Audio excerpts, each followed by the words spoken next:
And when you finally get to that point, when you master yourself and you finally get yourself in that position where you know exactly why you're doing something, when you're going to do it, how you're going to do it, and defeat ain't even part of the equation. Like, you know that you're going to be successful. Once you finally reach that peak performance level, you're dialed in. There's nothing taking you out of that. No one can convince you that you aren't exactly where you're supposed to be at.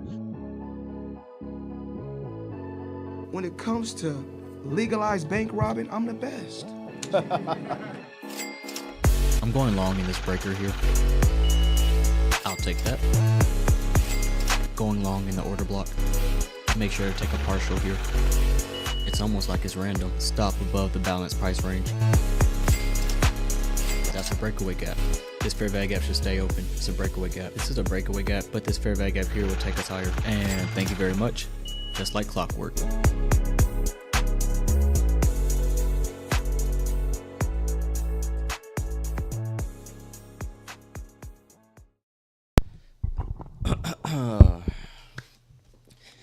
Let's go. Good morning. Happy Monday, Columbus Day, bank holiday. Markets are still open, so we're going to do a little tape reading. Tariq, Tin Man, Adam, what's going on? David, good morning. Aurel, Dito, Paul, Squeeze, Marba, Arno, JW. Let's go. Good morning, good morning. Good morning, Santiago. Who else we got? Derek, Absadolo, Yannick, James, Mike, Jordan, Elias. Let's go. Let's do this. Let's go. Got Mama Trays in the stream. Everybody wish my mom good morning. Sent her the link this morning, so she's watching. That's what's up. Tanisha, good morning. Dr. Barber, Ryan, good morning from Cape Town, South Africa. Or good afternoon from Cape Town, okay. Good morning, good morning. Mama Trades in the building. Romania. That's what's up. That's what's up.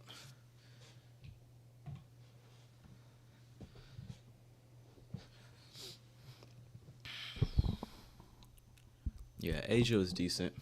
We live streamed Asia last night. Shorts panned out, but I took a short. Got stopped at break even. All targets were hit though, nonetheless. I just didn't feel like re-entering.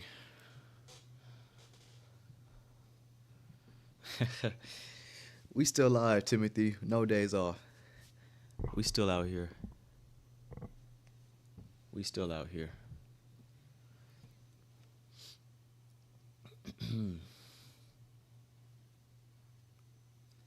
We still out here. We're going to start going over price action at around 9:15.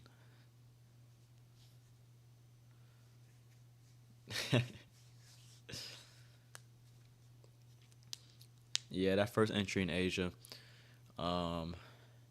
it was a nice little price run, but I was holding for the new week opening gap and ended up rallying all the way back up, taking out that high, creating a breaker.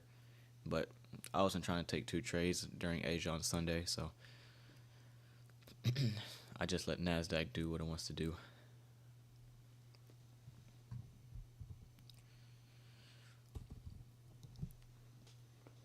It was decent, though. It was decent. Not too bad.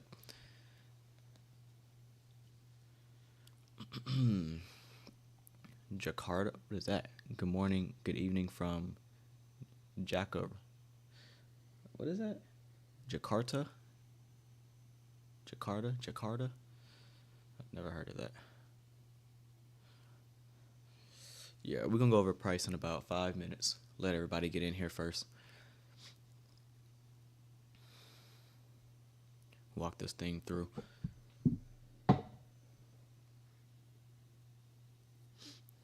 Jan Trades, what's up?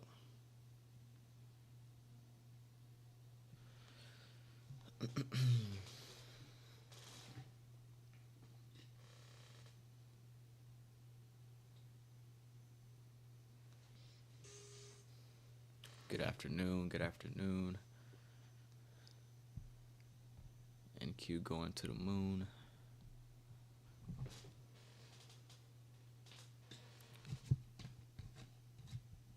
I don't know about the moon, but it's going for the buy side. I think it's already taken out. Yeah.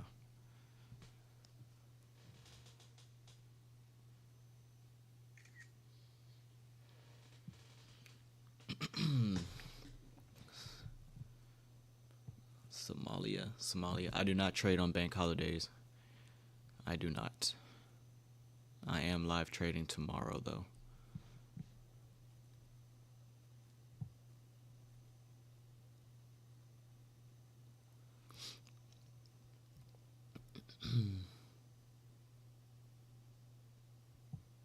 Nigeria.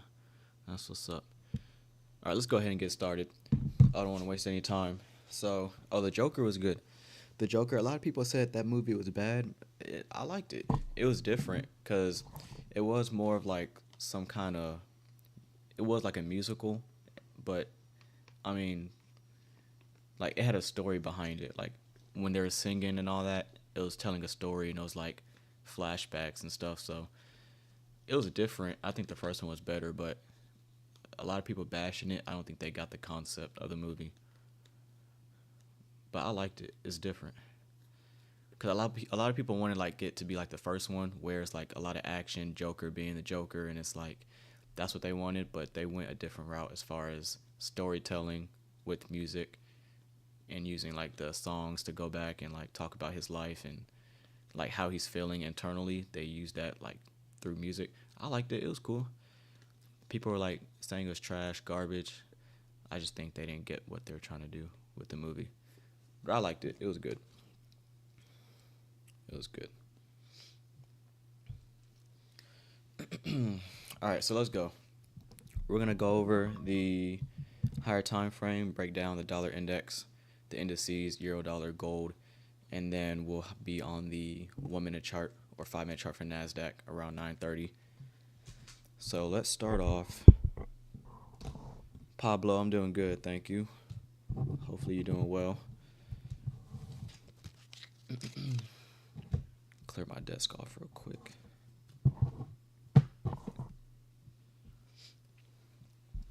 All right, let's do this thing. Dollar index, daily chart.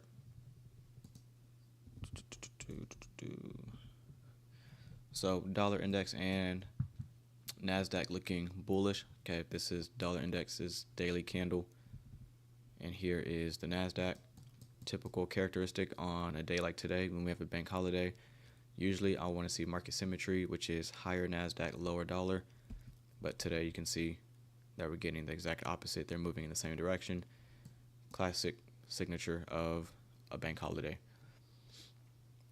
But dollar, this daily fair value gap, this SIBI, looks like we're just about to trade into that. So I'm going to be annotating the low of this fair value gap. Okay, for those who are new, I never really draw my daily levels like this simply because when I'm on a 1 minute chart, it's this box here is just way too obnoxious. It takes up too much of my screen, so I just like using horizontal rays and get the specific price level, which is the low of this fair value gap here. So that is your daily SIBI low. All right, now if we were to trade inside this fair value gap and go beyond it, I'm also looking at this wick and its consequent encroachment. So you want to get midpoint of that. And that comes in at 391.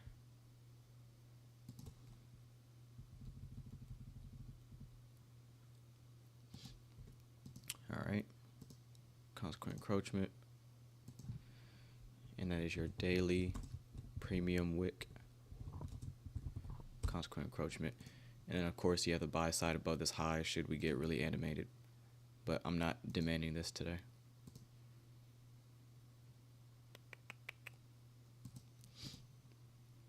Alright, now let's drop down to a 15-minute chart. Dollar index pretty much just trending higher, the low of that daily fair value gap in the crosshair. So I'll be looking for that, expecting higher prices right now. And dollar index, 2 down close candles. I'm watching this bullish order block. So now that we got that, let's go take a look at gold.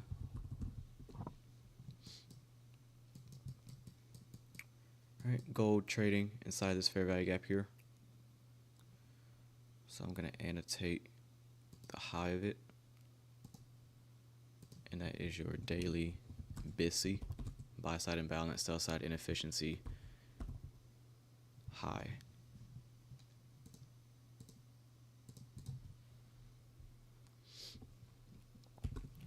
go to 15-minute chart. You can see us trading around that level right now. We have sell side for gold underneath these lows, relative equal lows. So I'll be looking at this.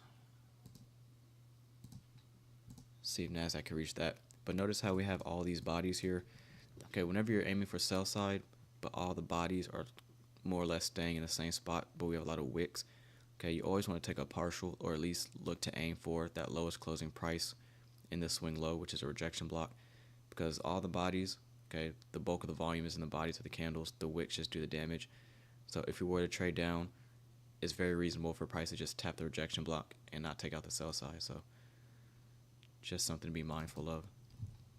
This is your 15-minute rejection block. And then should we get animated, you have the sell side, and then you have consequent encroachment of this wick.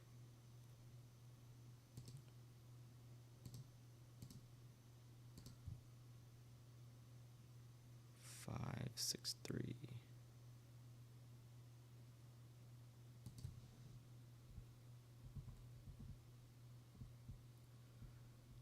There we go.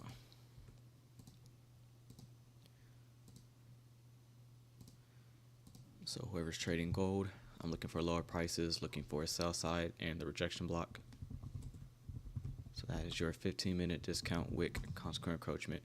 That's my bias for gold. 5-minute chart. Okay, looking bearish, looking heavy. So we'll let that do what it wants to do. Let's go take a look at euro dollar, see what's going on over here. All right, I like to see this daily fair value gap. So whenever you're drawing your fair value gap, notice how we have this volume imbalance here. Okay, you have to include the volume imbalance in your fair value gap, yes. So it should look like this. But I'm looking at the specific candles low right here as a draw. So I'm going to take a high of the fair value gap on the daily chart, annotate it, daily BISI high. A lot of people ask me, how do I get bias? How do I get bias? Can you teach me bias? This is bias. What we're doing right now, this is bias. Daily chart, get some key levels. Where is price drawing towards? Drop down to a 15-minute chart. What do you see? And then that's it. Like, this is literally bias, what we're doing right now. So if we know that we're likely to aim for this daily fair value gap, what's the bias? Bearish. Sell side liquidity, this daily low. And then how far deep inside this fair value gap should we trade into it? How far can we go? We have this sell side, this low.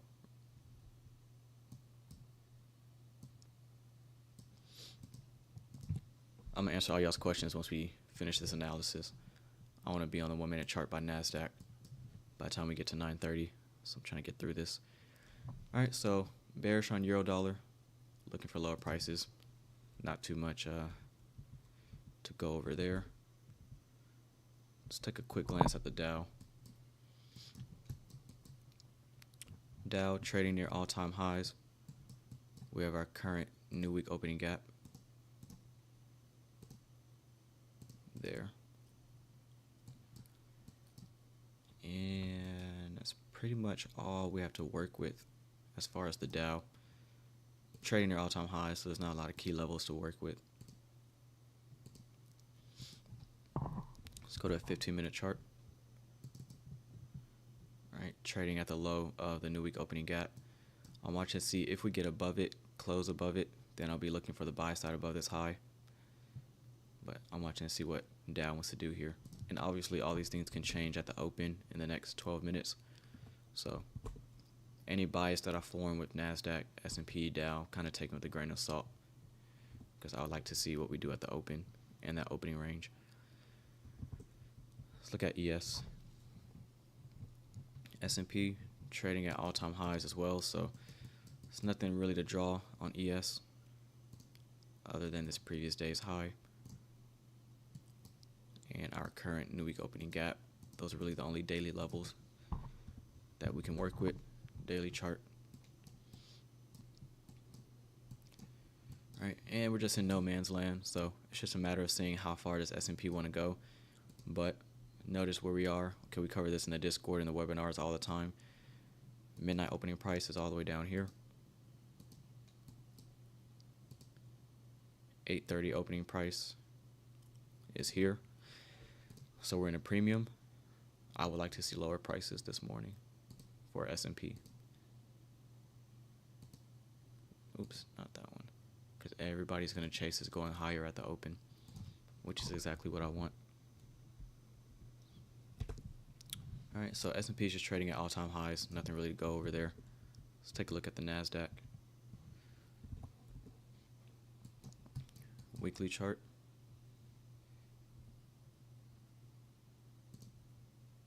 Previous week's high. Okay, for those in the Discord, we did live back testing yesterday in the webinar. It's the same thing we did in the back testing. Weekly chart. Find your previous week's high and low for the past 3 weeks. Nearest one is here. We also have one right here. Okay, it's the same thing, just like we back tested yesterday. Daily chart.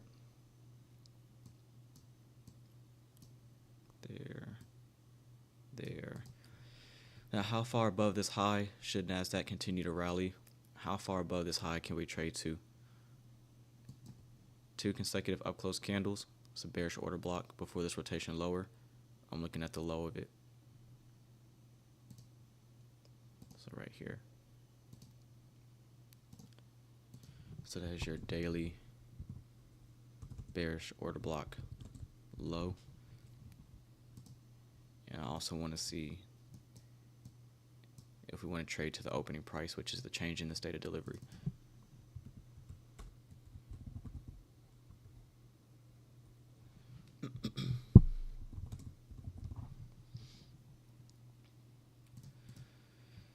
All right, and let's go down to a 15-minute chart. Same thing like we back tested in the webinar, in the Discord. Get your opening price. It's the same thing.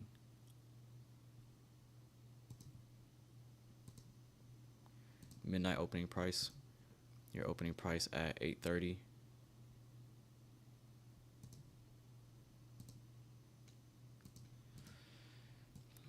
And we have about 8 minutes till the open. So notice how we're above that midnight opening price, well above it. We're above that 8:30 opening price. Once we get that opening price at 10 a.m., should we trade above it, we're in a deep, deep premium. All right, so I would not be interested in longs. I won't be interested in anything going long. NASDAQ could continue trending higher, higher, higher. I do not care. I would favor shorts. Already looking at this, who's been making money? Okay, shorts. I mean, not shorts, longs. We have this low. We have a higher low, relative equal lows here. Too smooth. Low, higher low, higher low.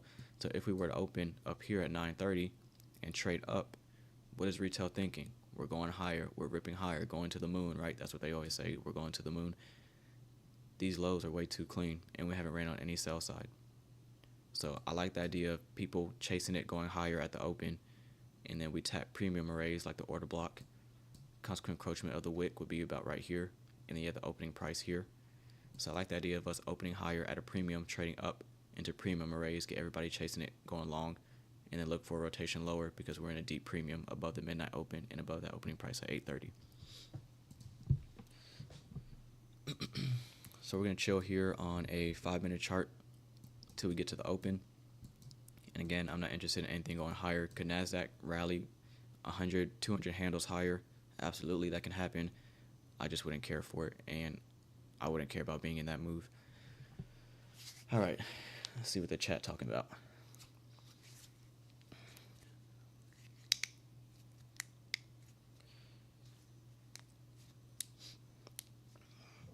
Let's see. Let me scroll up. Not taking a trade on holiday. Yeah, I don't trade bank holidays. I am trading tomorrow, though. Normally, I don't trade the day after bank holiday, which is tomorrow, but I'm trading the lunch hour. So full access members, lifetime members in the Discord, we are trading tomorrow, in case you missed it, except we're getting to the charts a little later at 11:30 to trade the lunch hour. So The stream tomorrow will not start at 9:30. It will start at 11:30. So just be on the lookout for that.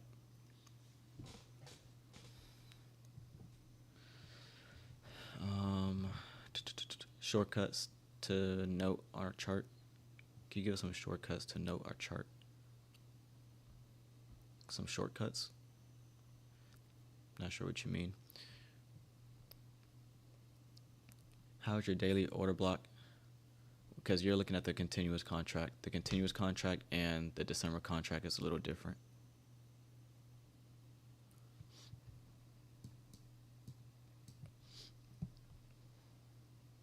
Either that or you have settlement turned on. Actually, I don't think settlement is turned on for the continuous contract because it's continuous. Oh, no, you do. Yeah, you're probably trading this. So NASDAQ on the continuous contract is already traded all the way through this up close candle. But we're trading the current contract month, which is December. So that's what I'm looking at.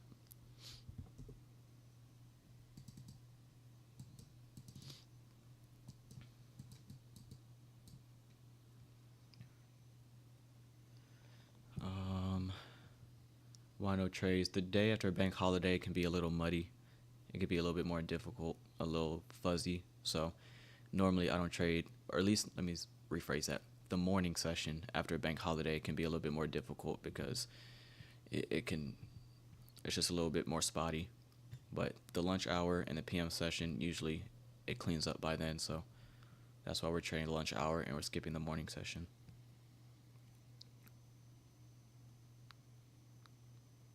Midnight opening price, 8:30 open. Yes, that's all. Everything I do is ICT based. Shortcuts like press click. I mean, I don't know. I have like a lot of templates. Like I have almost 30 different lines and stuff. But you just get a horizontal line, save it as a template, type whatever you want on it, and it'll save.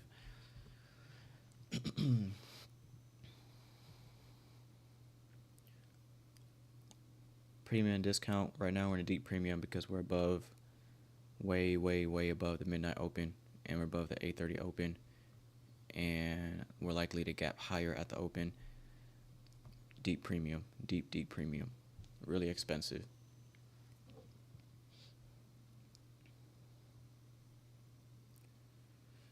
Let's see.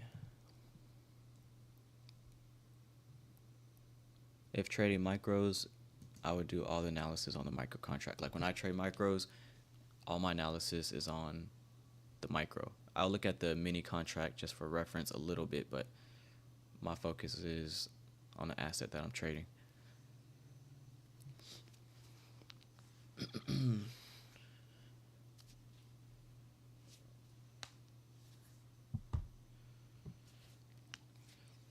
Are you using the 2024 model? I'm not really using a specific model. I just trade price action. Like if you watch the executions on my channel, I'll use order blocks to get in, fair value gaps to get in, breakers, mitigation block, inversion fair value gap, volume imbalance. Like it really doesn't matter. Like I'll use anything to get into a trade. So I don't really have a specific model. Targeting buy side, sell side, targeting midnight opening price, targeting fair value gaps, premium, inefficiencies, targeting new week opening gaps, new day opening gaps. Like I don't have a specific model. If it makes sense, then I'm in there using whatever PD array I could find. It is a bank holiday. If you go to Forex Factory, it's a bank holiday.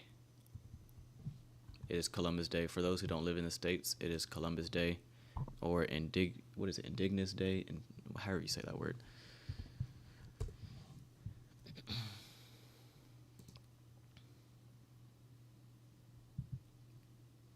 Let me see if I can do this without messing it up.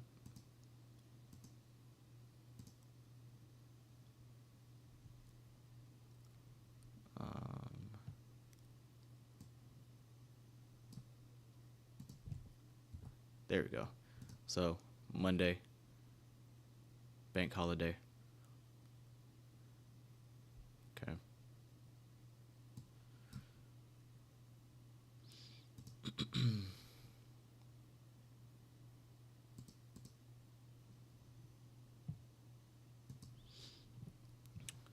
How far am I into the 2024 mentorship? I just finished. I took notes last night.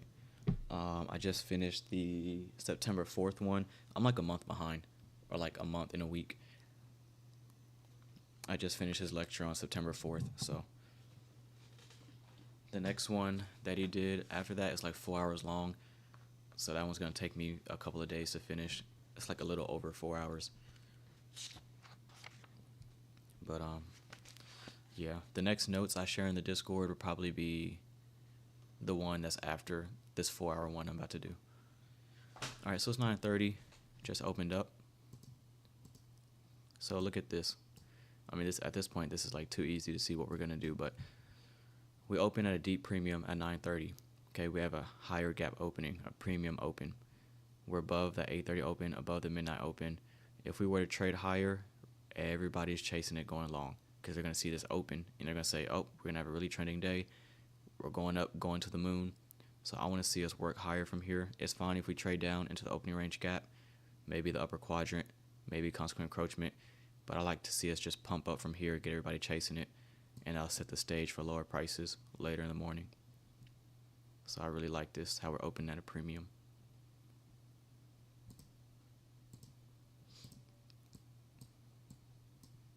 Sell side all throughout here is just way too smooth.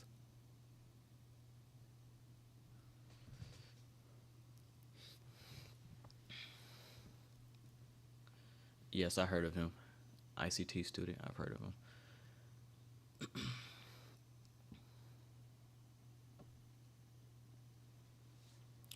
Today is a weekend. Today is Monday. I don't know what part of the world you're at. Today is Monday. The markets are open.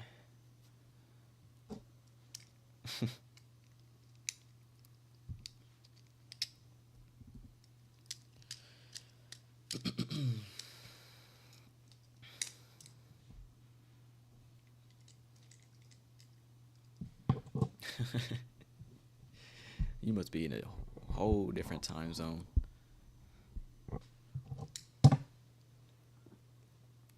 For those who are new here, join the Discord if you're not in there already. Best trading Discord out there. That's not just me saying it. Link is pinned in the top of the chat room. If you want to see me trade live, press buttons live. If you want to see my executions, entries, exits, take profit, pretty much all the trades you see on my YouTube channel when I'm walking it through, okay, those are taken in the live stream. So there's also other stuff in there. Homework, assignments. I assign homework. I want you to go into your charts, find certain things in price action, and then I'll grade it at the end of the week. Webinars, weekly forecasts, a whole bunch of other stuff, screenshots, charts, annotations. There's good stuff in there, and the community is not toxic, so we just want to make money and go about our business. So if that's something you're interested in, click the link in the description of this live stream or the link pin in the top of the chat room, and it'll be well worth it, I promise you.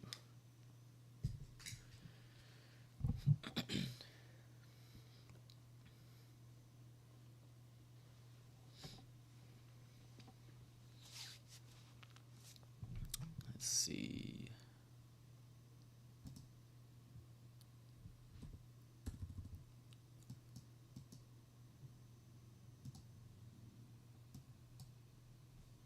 Look at the Dow. Dow looking really heavy, really bearish at the open. S&P and NASDAQ doing the opposite. So I'm seeing all this rally higher here as a Judas swing. I don't care for it. And then what do we know about the dollar index? Dollar is bullish, likely to head for its daily fair value gap. So if I'm expecting higher prices in dollar, ideally I want to see lower prices in the indices. So if dollar's going higher and Dow is already looking heavy to the downside, this rally higher in S&P and NASDAQ, I'm treating that like a suspect rally. Get everybody chasing it, but I'm not interested in it. Treating that like a Judas swing during the opening range, 9:30 to 10 o'clock.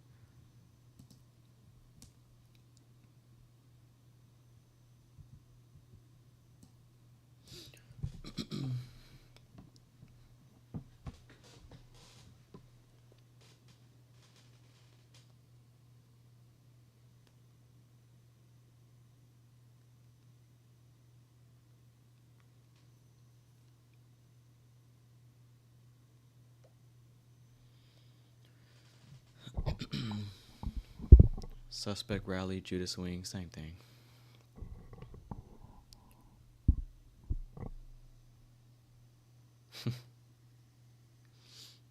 I've heard ICT say that. It's a suspect rally.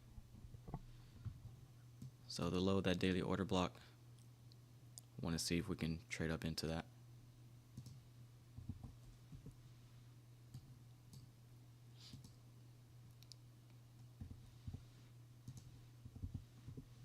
Again, could NASDAQ trend higher, higher, blast through this daily order block, still go higher? Sure, it can do that. But that's not something I'll be interested in taking as far as longs. Too rich of a premium for my liking. First date vlog, maybe. But it wouldn't be the first. It wouldn't be the first date. So, but maybe she was here when we did the webinar yesterday. She was listening and watching me when we had that live back testing. She was with us.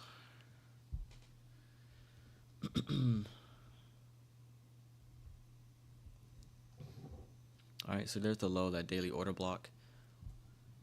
I like to see some sort of resistance from the low of the order block all the way up to about consequent encroachment of the wick. Okay, it's fine if we trade to the opening price, but to me that's a little bit too much of an expansion. So pretty much how I'm seeing it is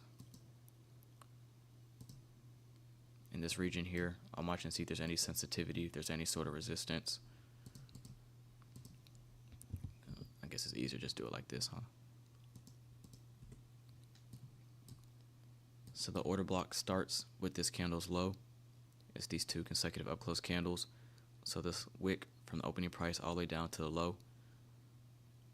I'm watching consequent encroachment. So let's drop down to the 1 minute chart. So in between these two lines here, I'm expecting to see some sort of resistance.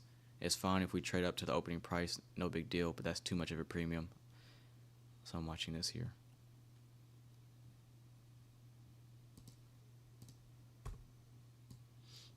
Actually, let's go ahead and draw out the consequent encroachment since we're at it.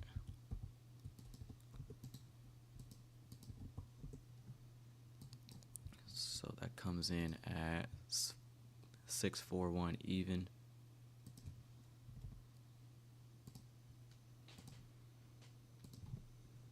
That's your daily premium wick consequent encroachment.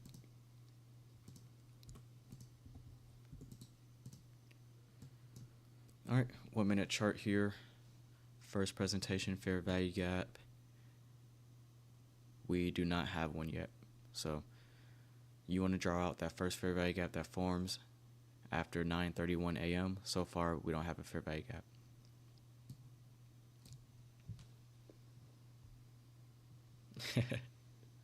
What a waste of time trading ICT. I know, right? Like, who would trade this crap? Like, what's the fun in making money? Like, it's ridiculous. I don't understand it. What's the fun of getting funded, getting payouts, making money, live account, withdrawals, being consistently profitable? Like, what is the point? I don't see how people trade ICT concepts. It's really, like, it's beyond me. Like, it's ridiculous. I'm gonna just go buy Patrick Williams' course at this point because I'm sick of it.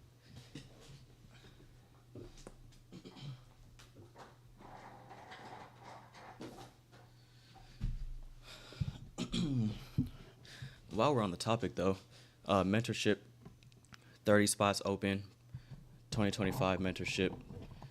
Registration opens November 1st. Man, I'm so excited. I'm so excited. Like I said, I'm only taking in 30 people, and 8-week boot camp straight, hit the ground running. It's gonna be good stuff. 600 people in the live. It's a party up in here. I'm still waiting for that first presentation fair value gap. I'm sure on the 15-second chart we already have one, but I don't have access to the second chart, so we're gonna wait to get that inefficiency on the 1 minute chart.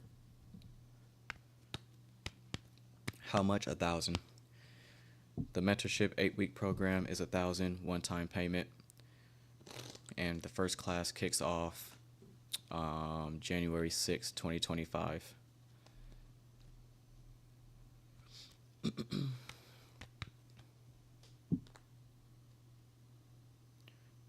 Appreciate that, Patrick Oliver. Appreciate that. The schedule of the bootcamp, if you check my community tab here on my channel, each week is outlined. So, matter of fact, while we wait for NASDAQ to form that first presentation fair value gap, I'll just pull it up.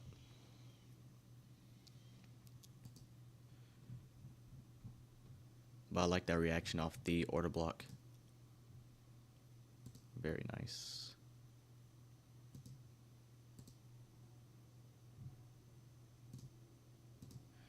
So 2025, the private mentorship is an 8-week program. I'm only taking in 5 people per session.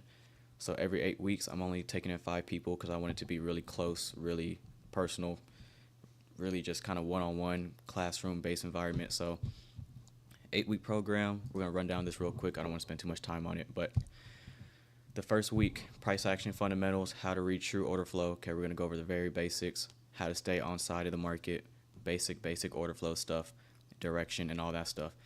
Those are the first 2 weeks. Week 3, framing, daily bias, and top-down analysis. A lot of people ask me, how do you do bias? How do you frame bias? Bias. So week 3 is strictly focused on daily bias, top-down analysis, building that skill set. Week 4 through 5, okay, live trading, tape reading, back testing, and we're going to work on finding your own setups and building your own model. Okay, so those 2 weeks, week 4, week 5, we're trading, pressing buttons, back testing, and we're going to work on finding your own model, so that way you have that. Week 6, probably the most important week, is risk management, trade management, and psychology. Okay, you can't have the skill set, can't understand how to read price action. It means nothing if you don't manage risk. So week 6, week 6 is going to be risk management, drawdown protocols, trade management, managing your emotions, how to handle losing streaks. All that stuff is going to be talked about and reviewed in week 6. Week 7 through 8, individual meetings. Okay, before I send you out the door, okay, it is an 8-week program. So this last 2 weeks, there's going to be a lot of one-on-one calls, checking in, how you doing, any last questions, what are you struggling with. Let's try to iron out some wrinkles before we get you up out of here. And it's just going to be a recap, answering your last few questions, and then I'll take in the next 5 people for the next 8 weeks. So registration opens November 1st. It's going to be fun. There's also going to be homework assignments. Okay, I want you to go into your charts, find specific things based on what we covered during each week. There's going to be webinars. There's going to be lecture videos. There's going to be a lot of one-on-one calls. Okay, so me, you are going to sit down for about 30 minutes to an hour and just talk about what you're struggling with, what do you need, and yeah, it's going to be good stuff. So I'm excited. 2025 is going to be good. It's going to be good. So be on the lookout for that. Past trade performance, view my YouTube channel.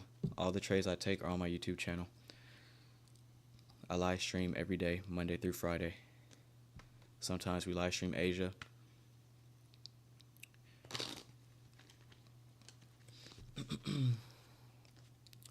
So NASDAQ trading up deeper into that daily bearish order block. So if you zoom out, let's go to 5-minute chart. Again, all these lows here. Who's been making money? Longs. We haven't ran on any sell side since London. Okay, this is London all throughout here. Just higher highs or higher lows, higher lows, higher lows, higher lows. We're in a deep premium. Higher lows, haven't ran on any sell side. Everybody's making money, chasing it, going higher. I don't want to be a part of that group. So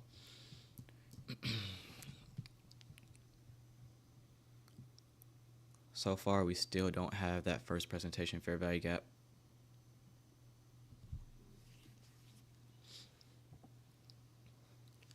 Daily profiles. A lot of people ask me about daily profiles. I haven't really implemented it.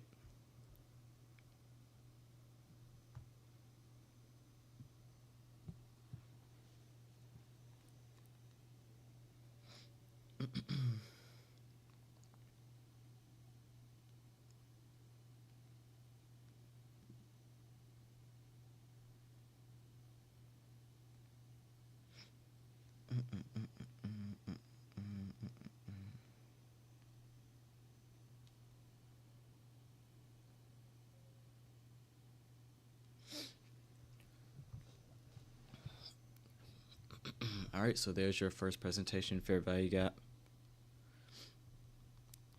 I'm going to draw it out. It's very small, but you still need to keep it on your chart. We do have a volume imbalance, so you want to include the volume imbalance in your fair value gap. So I'm going to draw it like this.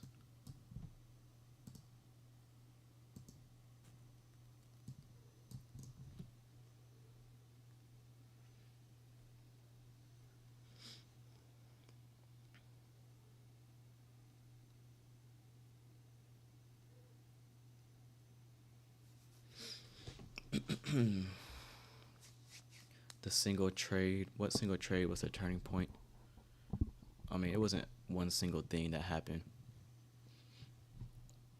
It's just a gradual understanding of price action, and just keep studying, keep working.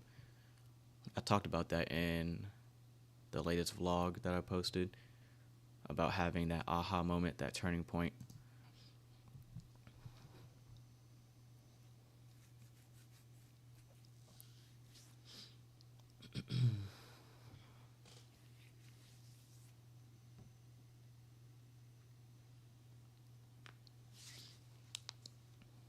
Deep premium.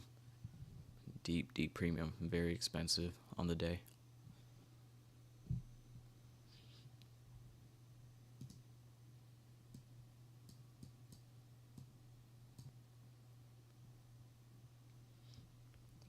I do not trade on bank holidays. I will be trading tomorrow. I'll be trading lunch hour tomorrow, so I'm not trading the morning session tomorrow, since it's the morning session after a bank holiday. So me and the Discord members, those with access, will be live trading tomorrow, the lunch hour, starting at 11:30 to 1:30. I'll look for some setups.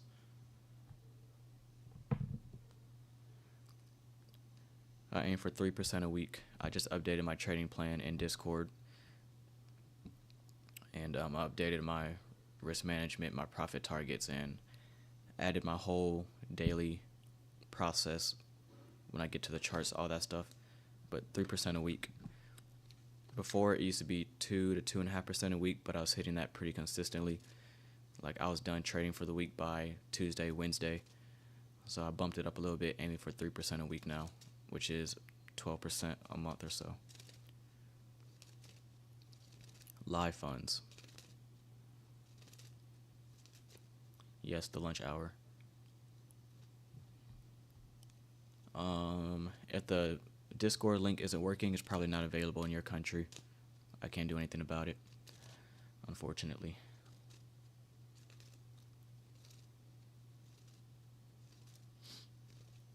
For a beginner, what profit target do you recommend? Well, make sure you're profitable first. If you're not profitable and you don't know how to reprice, you shouldn't have a profit target. You should be tape reading. But if you are somewhat consistent and you know what you're looking for, I think 6% a month is reasonable, which is 1.5% a week.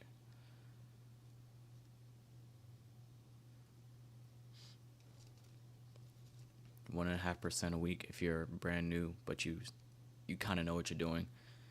I think that's a reasonable objective. Yes, the Discord, I do accept crypto. I just enabled it. I'm not a big fan of crypto, but a lot of people are asking, because apparently, like other countries, there's like sanctions and stuff. So a lot of people are asking, do I accept crypto? So I just enabled it. It took me like a whole hour trying to set up the Coinbase thing because I know nothing about it. But yes.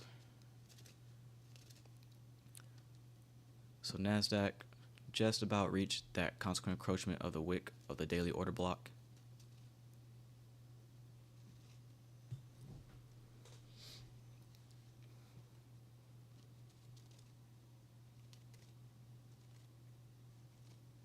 And I did hear that. I did hear VPN helps.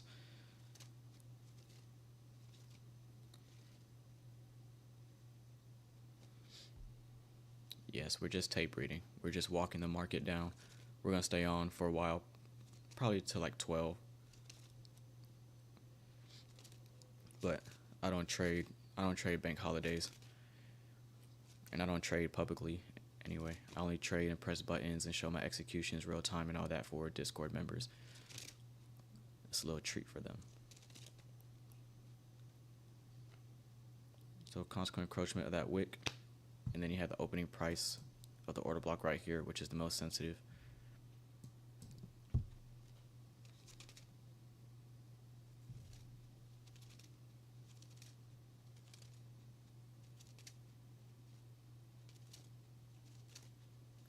All markets looking bullish at the moment. Euro dollar fell short of its sell side. Gold fell short of its rejection block on that 15-minute chart that we outlined. S&P looking strong. Dow probably looking the weakest, but still looking bullish out of the 3 indices. Do you not get any temptation to trade? No, sir. I have no FOMO.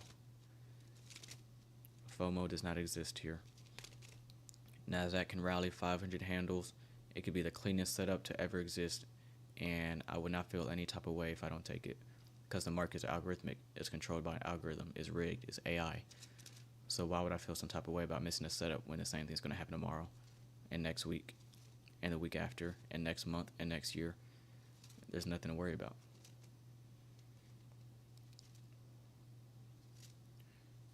Nah.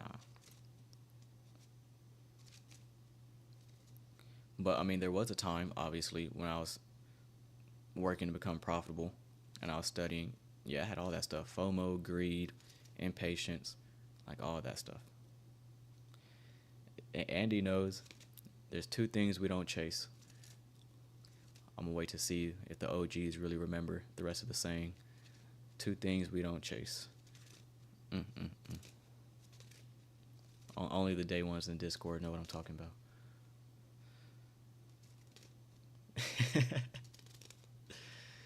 Yep.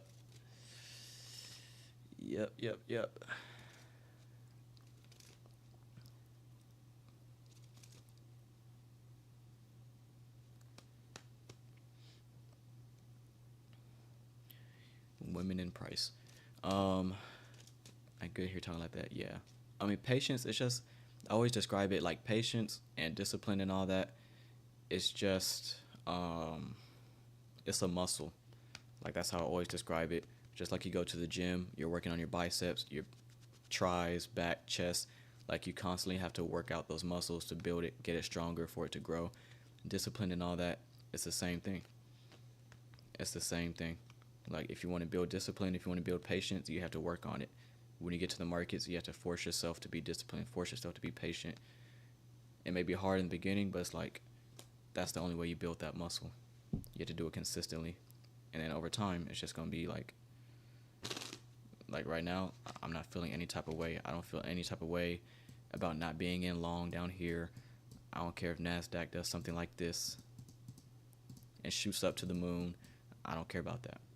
I don't care. Because it's algorithmic. This stuff is not going to stop working. So what are you worrying about?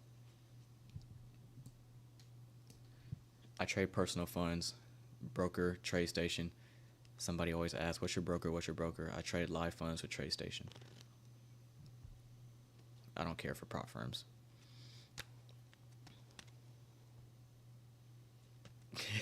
Hey, Tim, I'm a changed man.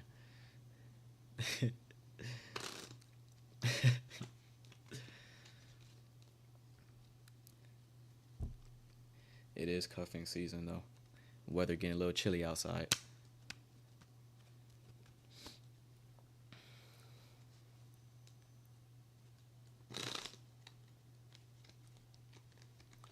So NASDAQ hanging around, consequent encroachment of that wick. I'm watching to see if we have the willingness to reach up into that daily order block opening price. If we fail to do that, that's indicating heaviness. But I'm looking at the Dow. The Dow's been the weakest, not really showing too much signs of bullishness. S&P for tracing a little bit. Remember, it's trading near all-time highs, so no telling how high S&P wants to go. So I'm really keying in on the Dow. If Dow gets really heavy, takes out the lows, hits the rejection block, If Dow's doing that, then I'm definitely expecting lower prices in NASDAQ. I want to see all the other markets start to follow suit. And notice where we're kind of slowing down at. But I'm allowing for price to trade up to the opening price if it wants to do it. Preferably, I don't want to see that, because remember how we talked about, I like to see the constant encroachment of the wick and below. Anything in this region here, I like to see that offer resistance. But it's fine if NASDAQ wants to trade up into the upper quadrant of the wick, or maybe even the opening price. It's not a big deal. Yes, I look at the Dow. I look at gold. I look at euro dollar. I look at the dollar index. And I look at S&P and the Dow. I don't look at them like heavily 24/7. But if I'm about to take a trade, if I'm thinking about going long, I'll take a quick glance at S&P and Dow. So if I'm looking, if I'm looking to buy the NASDAQ, I take a quick glance at S&P, Dow. If S&P and Dow are looking really bearish, really heavy, then I'm kind of second guessing that buying opportunity in NASDAQ, and I'll probably not take the trade. But if I'm looking to buy NASDAQ and S&P is looking really bullish, Dow's looking really bullish, dollar index is looking bearish, then that's just more confidence for me to take that trade. But I don't look at it like heavy. I just take a quick glance at it, see what it's doing. Market breadth.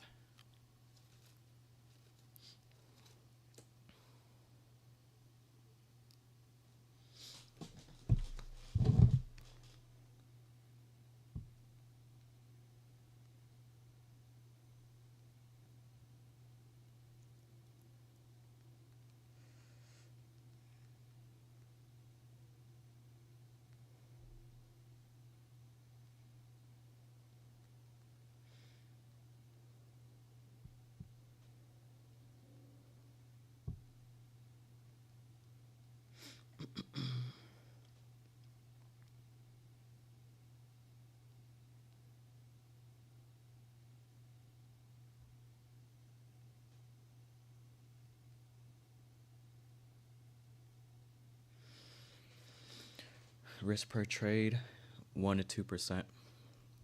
Sometimes I risk 1%. Sometimes I risk 1.5%. Sometimes I risk 2% if the trade is really good, if I'm really confident about it. But most times it's just 1%.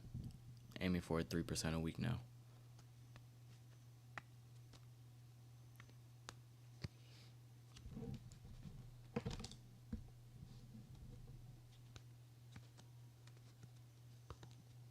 Don't you expect rejection from daily order block? Yes.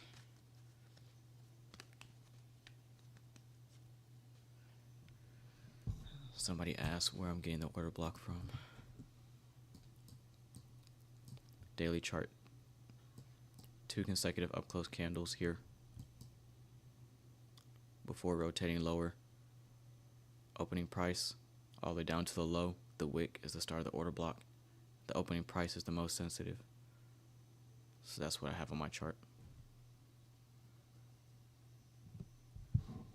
Got you, Tim.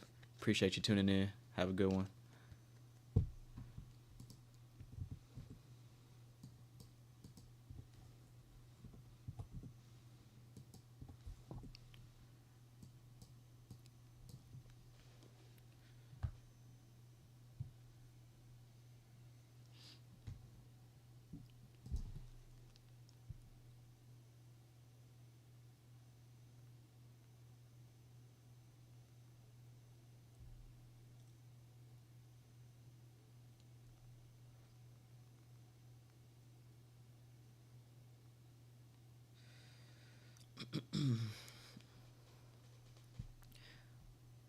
My bias this week, I'm waiting till today's trading.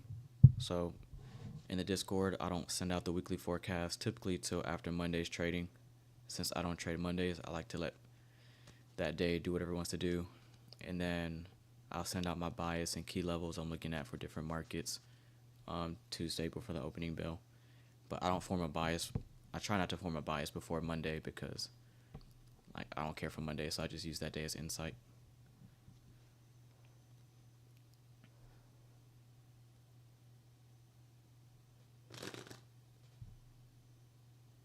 I did take a trade. We live streamed Asia in the Discord last night. I took a trade It ran in our favor for a little bit, then I got stopped in break even. I probably just show it.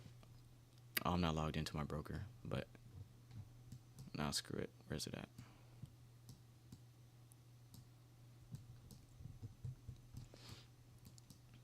Do this real quick.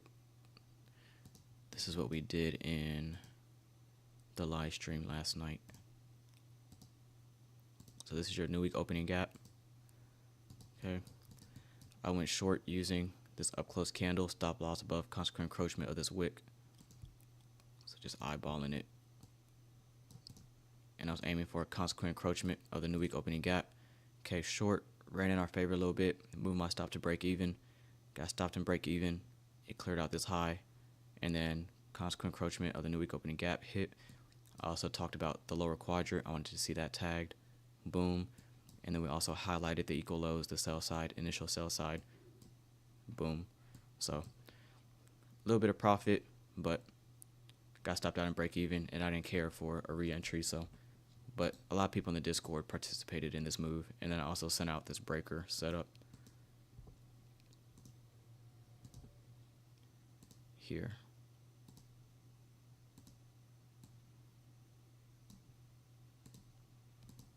So that's your breaker. You have a high, low, higher high, last down close candle in between your two highs, working it here, fail to reach it here, and then we break lower.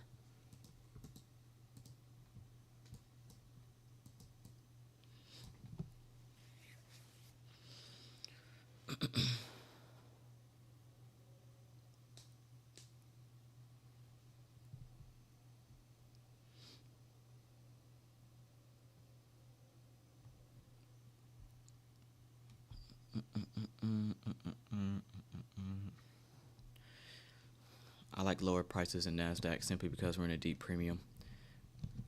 I'm not interested in chasing it higher. Can NASDAQ rally 200 handles higher? Absolutely, you can do that. I'm not interested in buying it that high. So I favor lower prices, but I'm not trying to predict the top. I'm not going to force my will and try to go short when NASDAQ is looking this bullish. So if it wants to just have a trending day where it's just higher, higher, higher, no big deal. I just wouldn't care to be in that move, but I favor lower prices. Now, we may not get that till London close. We may not get that till the lunch macro kicks off at 11:30. That's fine. But eventually, I want to see us run against all the sell side, all those trailed sell stops.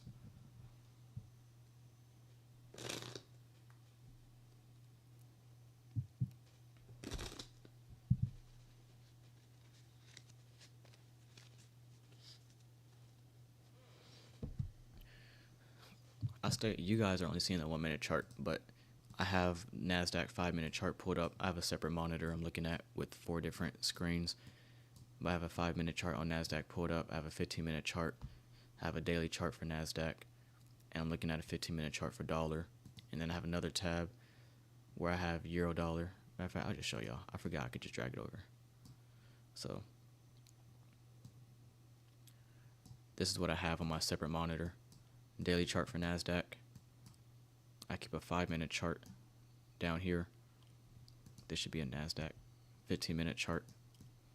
And then I have a dollar 15-minute chart. Then I have another tab on my monitor where I'm looking at euro, I'm looking at gold, I'm looking at S&P, and I'm looking at the Dow.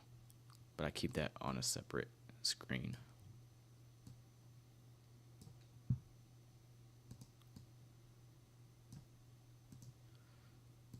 So I'm not just looking at a 1-minute chart, I'm looking at everything.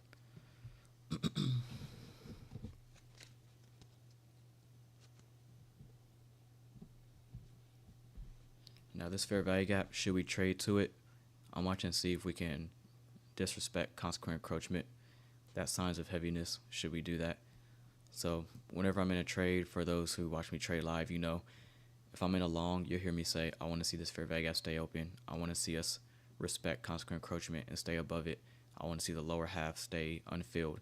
So if I'm long, if I'm expecting higher prices, I'm expecting this fair value gap to not completely be overlapped. But since I prefer seeing a rotation lower, since we're in a deep, deep premium, midnight opening price is all the way down here. I'm watching to see, can NASDAQ disrespect this fair value gap? That's what I would like to see. That signs of heaviness, that signs of bearishness. Okay, we also have the short-term low. I like to see that taken out. So I'm using this fair value gap for insight. Can we get below it? I'm watching midpoint. So I'm going to highlight this in gray because I'm neutral. I'm not saying it's a buy. I'm not saying it's a sell. I just want to illustrate this idea. And we'll put on consequent encroachment. All right, so I'm watching. Can NASDAQ get heavy and dig into this discount PD array?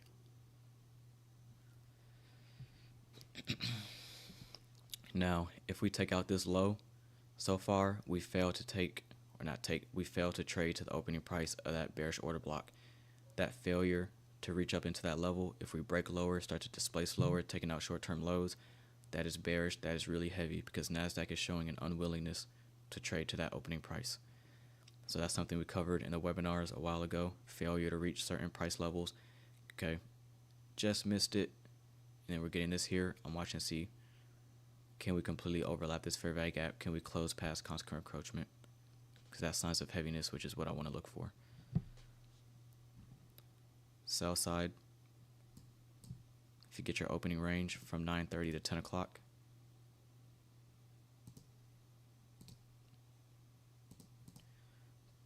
Okay, this sell side is formed during the opening range, so I want to see that tagged. How far beneath that sell side should we get animated? I like the first presentation fair value gap. It's like a magnet for price. This is just me thinking out loud, trying to forecast. Should NASDAQ rotate lower?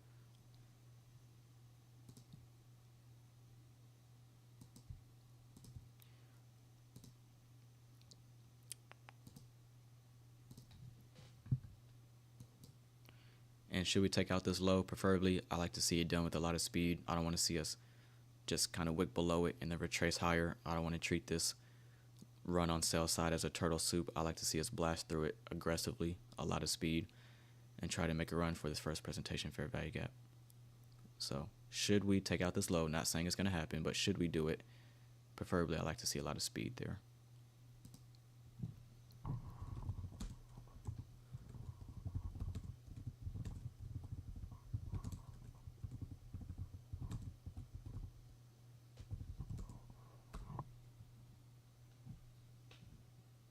So this is your opening range, sell side liquidity.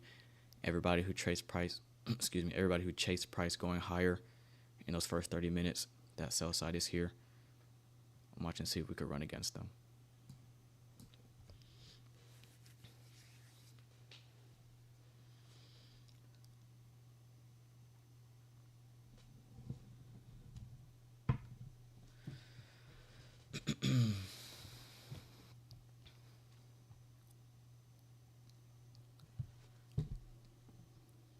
Also, keep an eye out on euro dollar.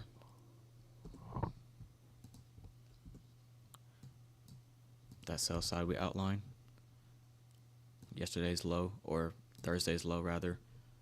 I like how euro dollar is looking heavy, trading into these last two up close candles. Bearish order block. That opening price is the most sensitive. Draw it through. Looking nice, looking heavy. Same thing with gold. Okay, trade it up. We have this fair value gap. Inversion fair value gap here. Trading into that. All those discount arrays, rejection block, consequent encroachment, sell side. I'm also looking at sell side underneath this low as well.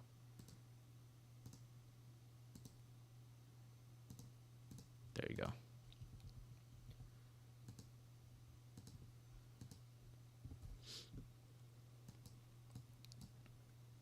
Let's take this off now.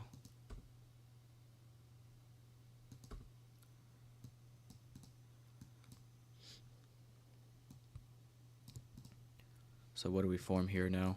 With this candle's close, now we have relative equal lows. Okay. And I'm just waiting to see if we get displacement under here. I really like for this to see, but I really like to see this get blown out.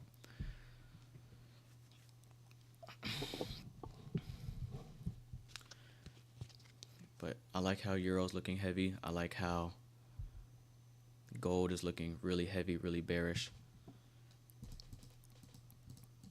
rotate this.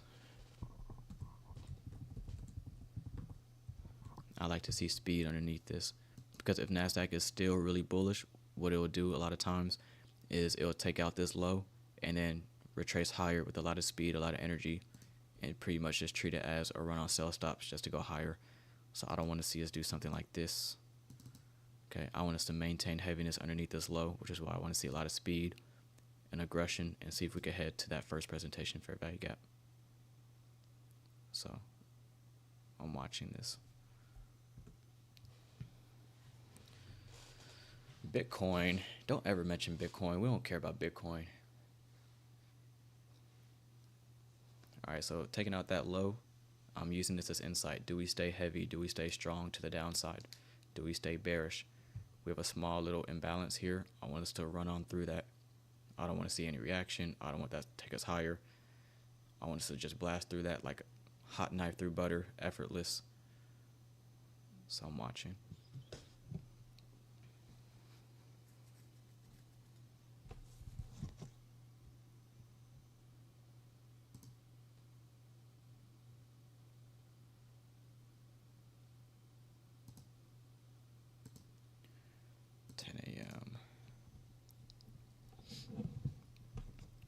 Sent chart in private chat room. I'll look at it after we're done here. Let me see. Oh, I got the Discord pulled up. I'll just look at it. Let me see.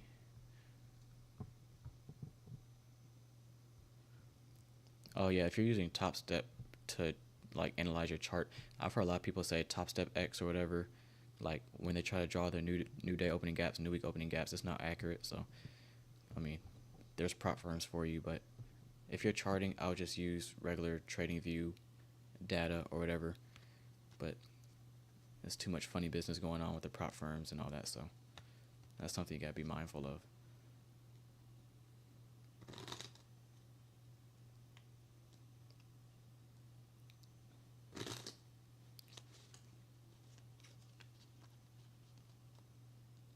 ICT concepts won't work on Bitcoin. Who trades Bitcoin?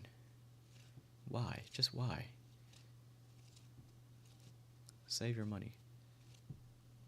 Unless you're like, okay, if you're comfortable losing that money. Like if you're comfortable holding it for a long period of time.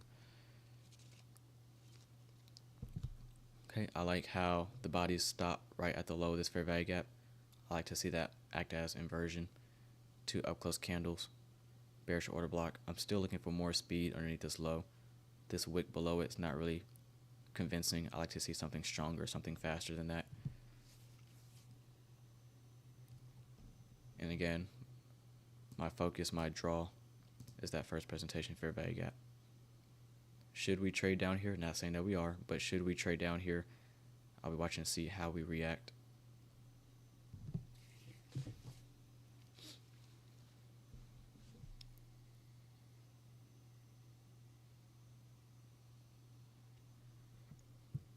Man, crypto pumps making people rich. That's the scheme. That's exactly what they want. That Bitcoin rally, Bitcoin went to 50,000. I don't even know about Bitcoin. I don't know what it's trading at. And they come out with those stories. This guy made 10 million because he bought Bitcoin back in 1950 or something like that. So now what's everybody doing? Everybody's buying Bitcoin hoping for what? Another pump. It's not going to happen. They already set the stage. It's not going to happen again. But everybody wants to see another crazy rally. Everybody's buying Bitcoin just hoping it does something crazy like it did last time, where it just shot up to the moon, and everybody's posting articles about how people got rich in 2 days, winning the lottery. That's what everybody wants. They want lottery wins. They want to throw all their savings in Bitcoin and just hope for the best. That's not what we do here.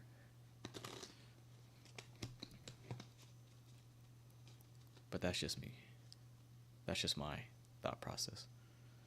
Same thing with the GameStop. Now everybody's trying to predict the next GameStop crash and the next, what was it, AMC, or what was it, something, I forget.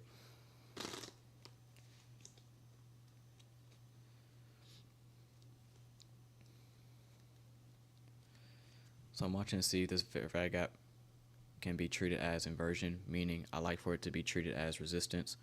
It's on the buy side of the curve. I like for us to get below it and use it to take us lower.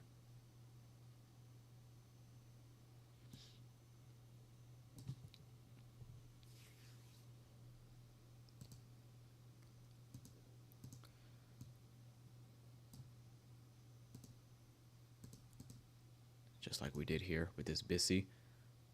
I wanted to see that completely get overlapped. And this is why I don't like buying when we're in a deep, deep premium. I'm pretty sure there are people trying to buy this fair value gap. They probably got stopped out. But why would you buy this? Think about the logic. This is the speed that I like to see. But think about the logic here. Everybody long since London overnight, right? Look at this. Let's go to 5-minute chart because this is a really expanding. So if you're planning on buying something up here, where do you have to put your stop loss? Well, common sense. If you're buying this fair value gap, chances are you put your stop loss underneath this swing low. Who else is trailing their stop losses underneath this swing low? Everybody and their granny, their mama, their uncle, their daddy, their pappy.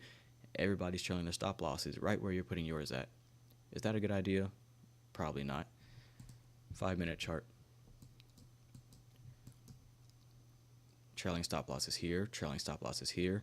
Everybody's making money, equal lows. Everybody just trailing the stop losses up. Everybody's happy, going long, chasing it, going higher. We open higher at 9:30, pump up, perfect. That's exactly what I wanted to see. Trailing the stop losses here.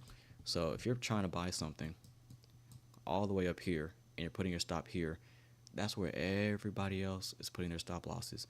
And we're in a deep, deep premium. Our midnight opening price is all the way down here. We open at 8:30 here. We're trading into premium arrays on the daily chart. So if you're trying to buy something like this, you're setting yourself up for failure. It's too rich. It's in too much of a premium. Way too expensive up here. When you go to the grocery store, are you looking to buy the most expensive thing? Chances are you're probably not. What do you want to do? You want it to reach a discount. You want to buy something that's affordable, buy something that's reasonable. Buying something up here is not reasonable. Okay, that's like going to the grocery store and buying a single Granny Smith apple for $12. Like it doesn't make any sense. Why would you do that?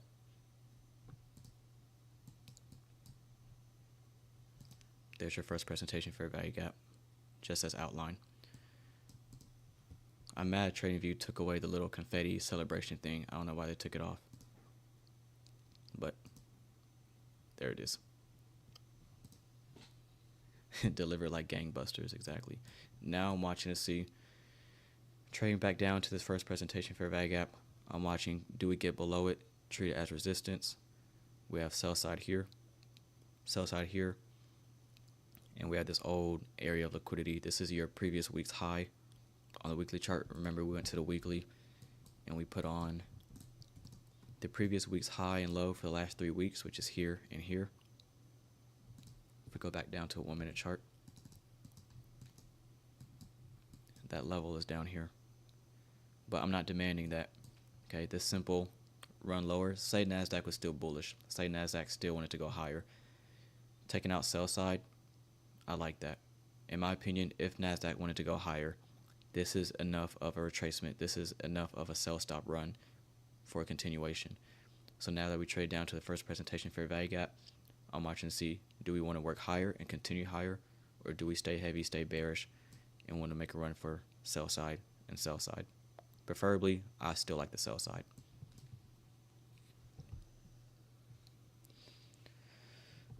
Join the Discord, man. Like, join the Discord, because we literally do this Monday through Friday. Okay, if you actually want to see me trade it, press buttons. Yes, you'll see my executions. You'll see my stop loss placement. I walk through the trade from start to finish. I do take losses. Okay, so don't just join and copy my trades and pass your combine or whatever. I do take losing trades, just like I take winning trades and break-even trades and all that. But if you want to be in the live streams, watching me trade live, and if you want all the other resources in the Discord, webinars, homework assignments, weekly forecasts, chart annotations, and just a community that's not toxic, is actually a healthy community, unlike most communities out there. And I've been in some Discords, and it's just a whole bunch of ego and a whole bunch of flexing, and we don't really care about that. So if you actually want a community that's trying to get better, click the link in the top of the chat room. Click the link in the description of this live stream. It'll take you there. You can learn more about it. Pricing, it's not expensive. in my opinion, from what I've seen out there, it's one of the cheapest Discords out there, especially for the value that you get.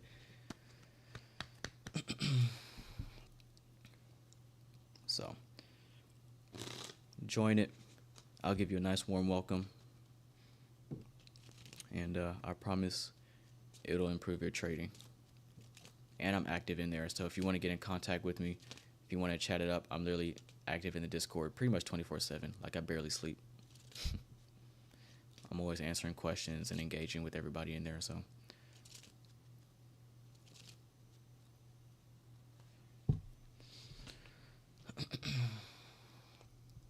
Unicorn Queen, what's up? Went short. 1 minute breaker here.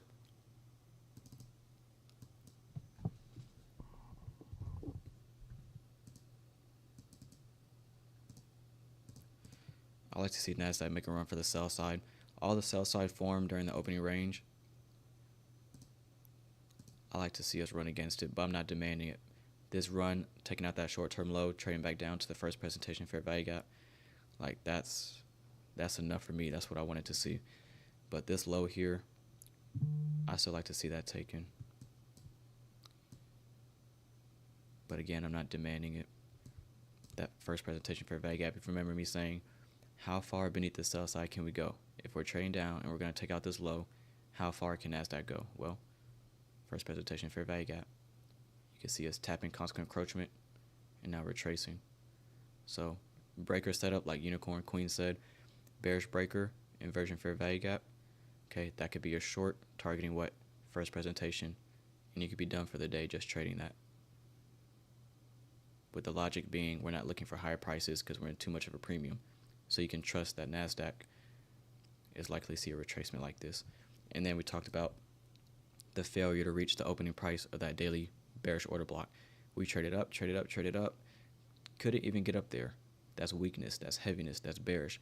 NASDAQ can't even reach it. It's showing an unwillingness to trade to that premium array. An unwillingness to reach a premium array when you're expecting lower prices is bearish. It doesn't have enough momentum to get up there, and then gives up the ghost, rotates lower.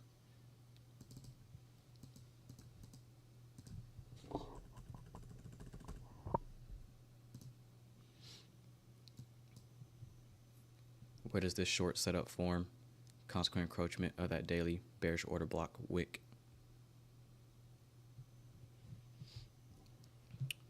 Let me look at these questions. My bad. Email, crypto. I don't know how the crypto thing works. There's an option to pay with crypto. I receive crypto payments. I don't think you need my email. Like, if you go to the WAP website, like, it should show you how to do the crypto thing. I don't even know about. I still don't know how that crypto address and stuff works, but yeah, I don't know, but it's available.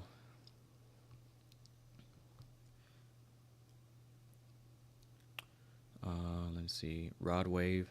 I don't listen to much Rod Wave, but he's cool though. I have a few of his songs in my playlist. He's cool.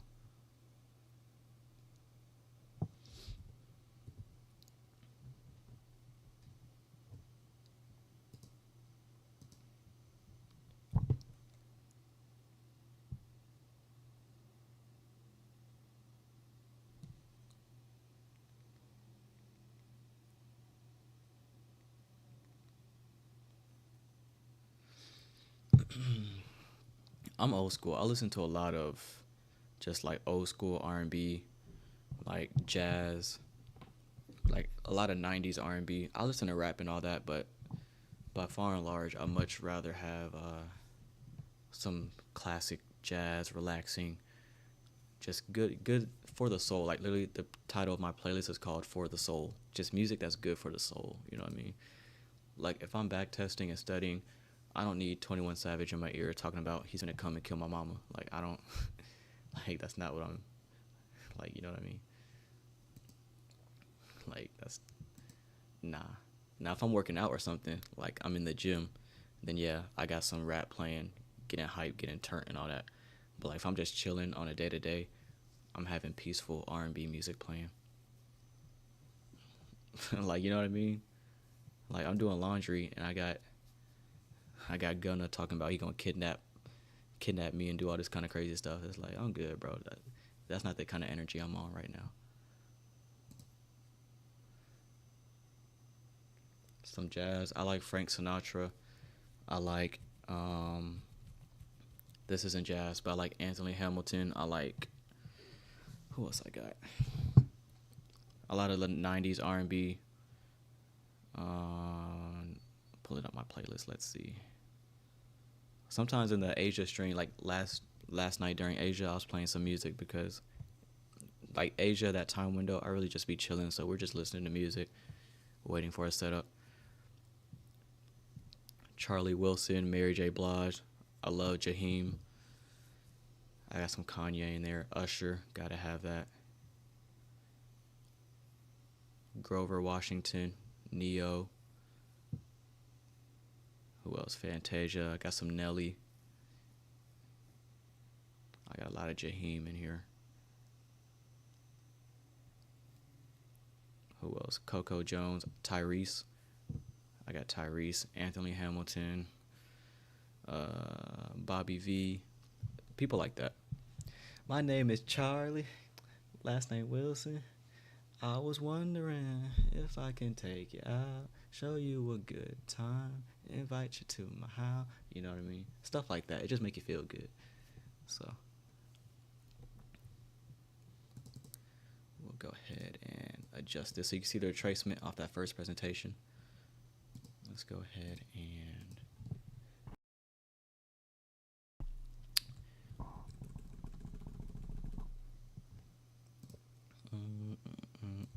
adjust this.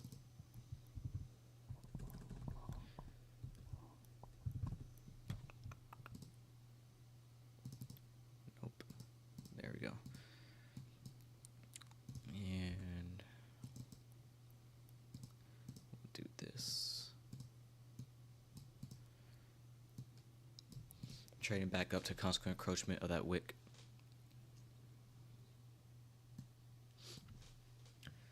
Sir, I want to copy. No, sir. Leslie, the live streams is not for copy trading.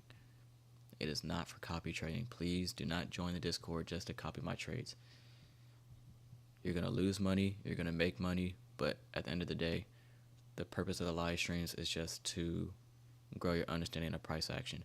Because I've already received complaints. Because I'm telling you it's going to happen. It's going to happen where this week there's going to be a day where I'm just like, you know what? The market isn't giving me anything I like to look for. We're going to end the live stream early. Most times we'll go to about like 11:30. Maybe we'll go all the way to 12. But if the market condition is kind of wonky, then it will be like 11 o'clock. And I'll say, you know what? We'll just show up for Asia, or we'll just show back up tomorrow. And that's when I get the complaints where, oh, you didn't take a trade. You didn't take a trade. It's been 2 days since you've taken a trade. The market is in a consolidation. It hasn't done anything. So if you're live streaming just to copy my trades and you're expecting me to take 3 trades every single day, it's not going to happen. It's not going to happen. So just put that out there. General access, you cannot. General access in the Discord doesn't have access to the live trading streams, but you do see my full trading plan, and it's just general access.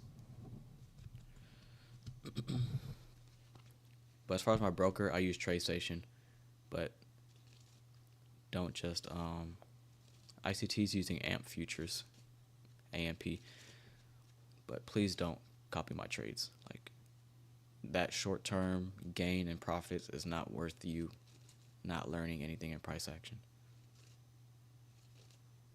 I'm telling you, listen to Gang Jong if I'm saying that right. Pricing, features, all that is in the chat room, pinned in the top of the chat room, and link in the description. All the information, all the features, everything that's included, different subscription types, all that is included.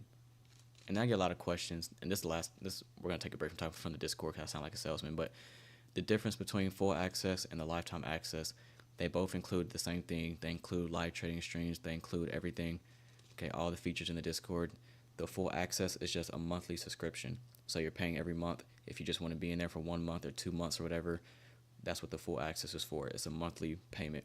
The lifetime subscription is a one-time payment up front, and then you're done, and you have access to the Discord for lifetime. So if you plan on sticking around for a while, if you want to be in the live trading streams for a while, and just any new features I add in the Discord in the future, if you just want to be a part of that for a while, the lifetime payment would probably be better because it's just one time done, and then you're in there for good. So that's the difference, but they both include the same stuff.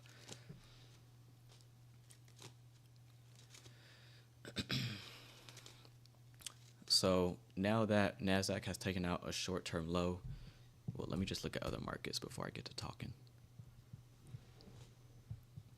Let me scan the table real quick. Let's see. Is my mom still in here? Mom, are you still watching, or you got bored?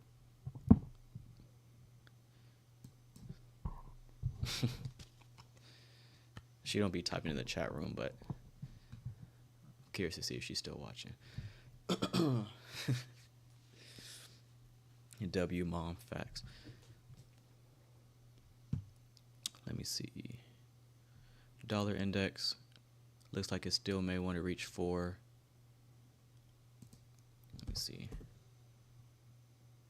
Yeah, I don't think mom's feeling the bank holiday price action, but notice where NASDAQ gets a retracement after trading into this premium array here.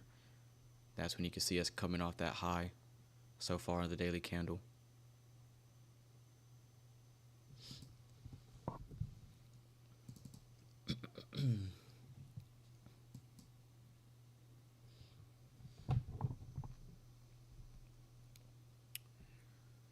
Show you a good time. This is your last liquidity. We do have this low form right at 9:30. Me personally, I still favor the sell side. This low taken out, that's nice, but this is just too juicy because my thought process is traders are still in longs right now and they're trying to stop here. Should we take this out, then that's just like the icing on the cake. We don't need that, but what do we do here with this wick? We formed what? So just for visual, let's clear all this off. So what do we have here? This low is higher than this low. So you have relative equal lows, which is sell side. So even if NASDAQ did want to go higher, let's say we wanted to go higher, take out this high, it would be nice to see us sweep this clean level way too smooth, trade below it, and then possibly go higher if NASDAQ was still bullish. But me personally, I just like to see these taken out, and then how we react after doing so, I'll be observing. But again, it's not a guarantee. Let's take a stroll, take a quick walk around the market, see what's going on. S&P pressing into new all-time highs, looking strong, looking bullish. There's no price action looking left, so it's just a matter of using fib projections, standard deviations to get targets for yes. Dow looking strong as well, looking bullish. All-time highs is in the crosshairs for Dow. So that's about to get hit soon. And dollar index still looking strong. I still think it wants to reach for that daily fair value gap, which is this inefficiency, this SIBI here. And remember we talked about how far deep into this fair value gap can dollar travel. We have consequent encroachment of this wick. There you go.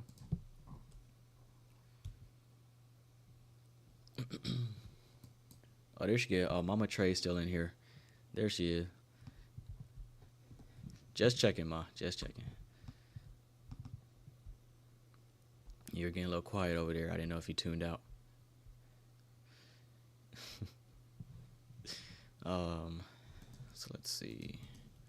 So S&P looking bullish, Dow looking bullish, dollar index. I don't think it's done going higher, so I'm still expecting higher prices on dollar. I still like sell side on NASDAQ.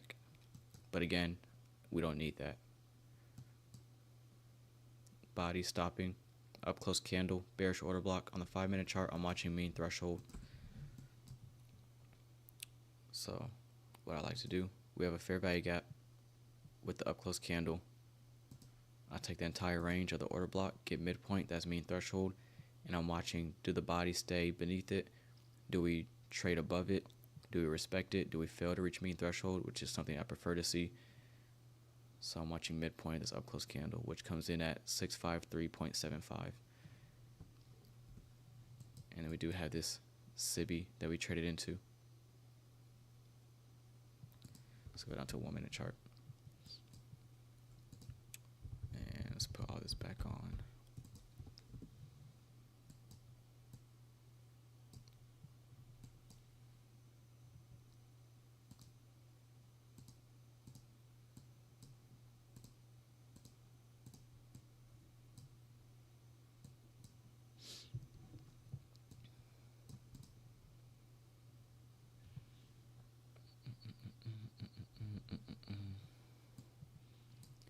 I'm watching to see if we stay below the inversion fair value gap. Okay, if you're bearish, you want to see the upper half of PD arrays not be traded to. So the upper half of the inversion fair value gap, I'm watching to see if we can leave that kind of unfilled. I don't want us to visit that area, but the lower half of the inversion fair value gap, I like to see that be used as resistance. So far I like where the bodies are stopping. That's not a trade idea. This is just me thinking out loud.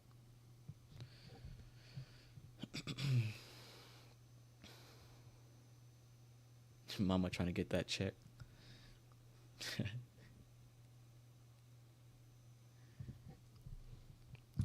But ES is bullish. I know. I see. I got ES pulled up. But this isn't a day I'll feel comfortable trading anyway, which is why I'm not pressing any buttons. It's a bank holiday. And we have dollar index looking bullish when NASDAQ is looking bullish as well. And that's not a market environment that me personally I'm comfortable trading in. So I know where my weaknesses are. I know where I'm likely to take losing trades, and that's typically bank holidays, the Thursday of NFP week, the morning session after bank holiday, the morning session of FOMC, days like that. I'm more likely to take losses. So because I understand that, I force myself to just tape read and then trade the next session that's likely to be clean. I'm looking at the Dow. The Dow just traded near all-time highs. Appreciate it. Sound sleep for all. Thanks for tuning in.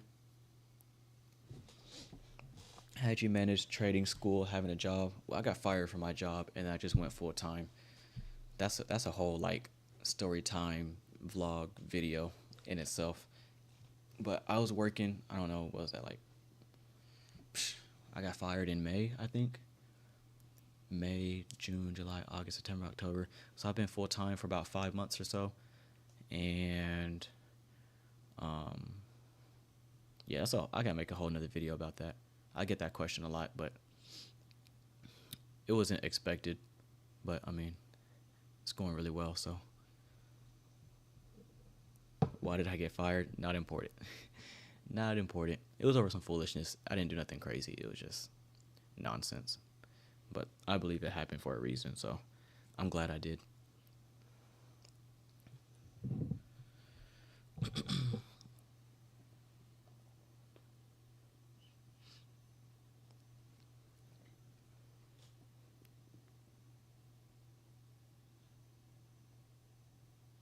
NASDAQ going into the small consolidation here. I started studying ICT concepts in January 2023. So I've been using ICT concepts for about a year and 9 months or so. Just under 2 years. It'll be 2 years using ICT concepts in January.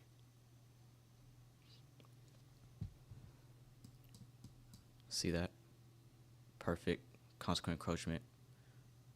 Again, if we're bearish heavy, I don't want to see us work the upper half of the inversion fair value gap. The body's here, staying in the lower half, exactly what we wanted to see. What am I looking for? Remember we talked about these relative equal lows. I'm not saying NASDAQ has to go down there, but if NASDAQ does want to go higher, I at least like to see a sweep under here first. And this low was formed during the opening range. And I'm seeing this as a fake bull flag. So I feel like I pretty much talk about this every day, but fake bull flag, you get this displacement here. So what does retail want to see? Displacement. Then you get your classic consolidation, and they want to see what? Another displacement higher. Okay, not saying that can't happen, but since me personally, my narrative is I want to see us return back to the first presentation fair value gap, but more specifically the sell side, because I want lower prices in NASDAQ.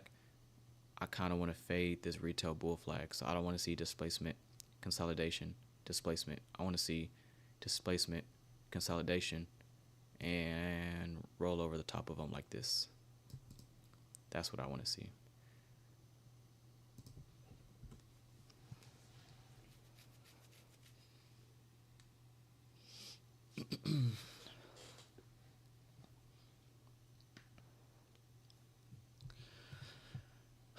You ever thought about doing a challenge like 100 to, no.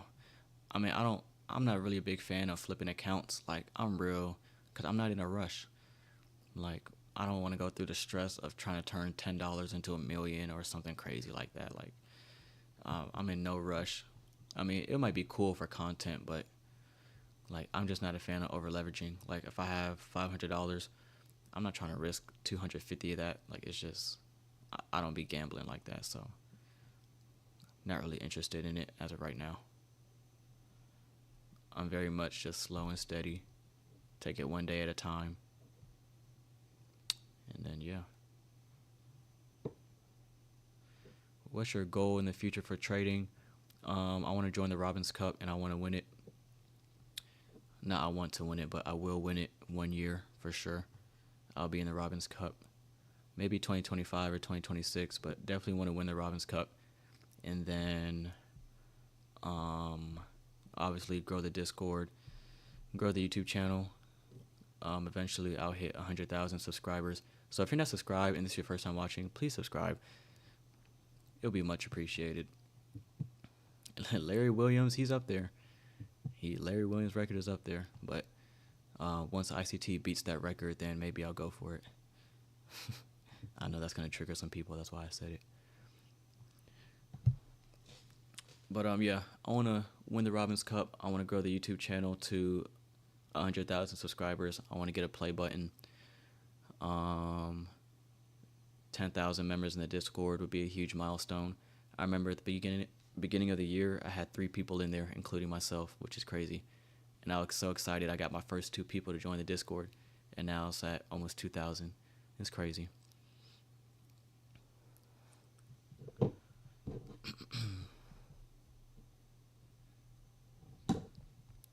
But yeah, appreciate that, Angelito, for the subscription.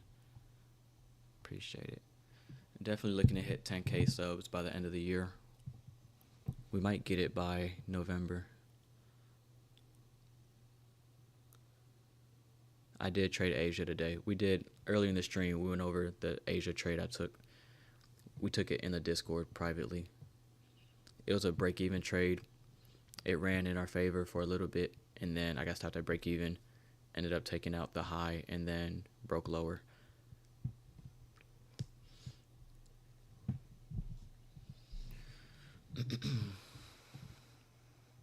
Oh, I didn't even see Daniel. My bad. Appreciate you, Daniel. Real one.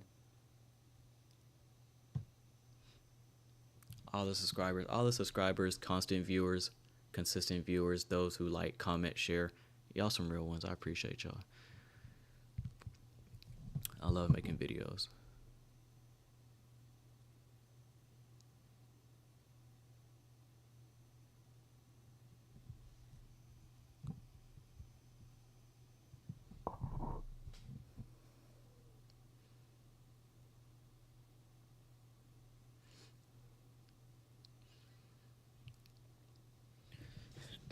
PM session starts at 1:30. Oh yeah, nah. I think ICT is gonna win the Robbins, cause like, bro, you have to understand, ICT is taking trades. I think like he's literally chilling. I like that displacement, fading that fake bull flag, but bro, like he's fine. Cause think about it, if I knew I had a skill set, if I coded the algorithm, and I know I can run laps around anybody, what would be the biggest flex? Cause you have to understand, ICT, dude is over 50 years old. He's been in the game for 30 years. He's not dumb. He knows what he's doing.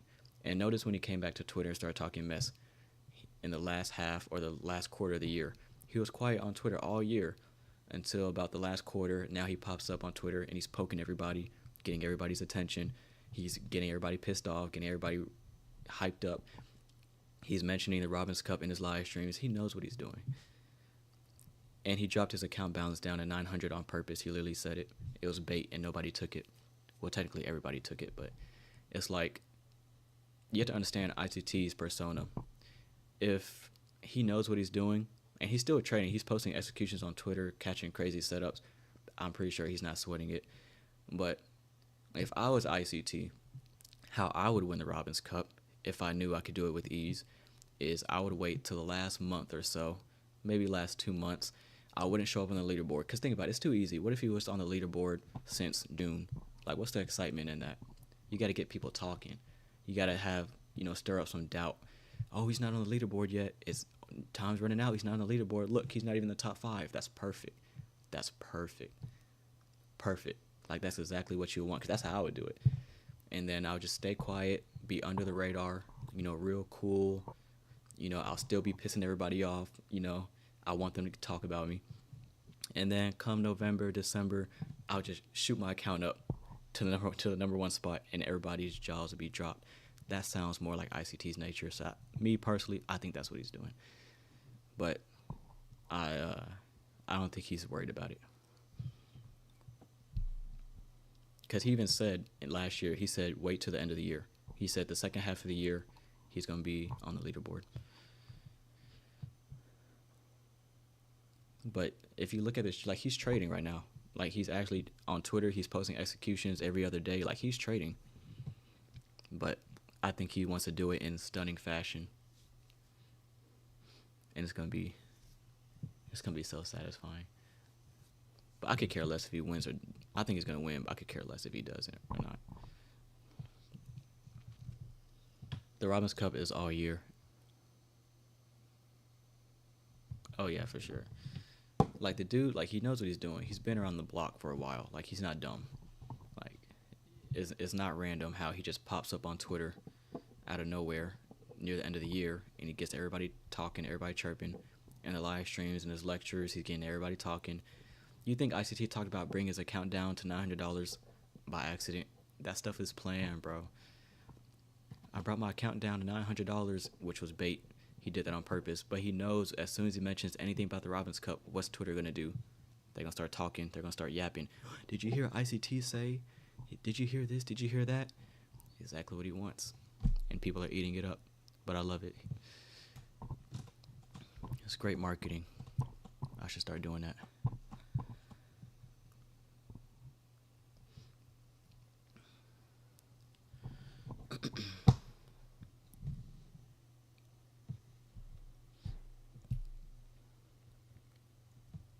Just do a Google search, the futures Robin Cup standings, and then you can undo that. I'm watching this fair value gap and these 2 up close candles as a bearish order block.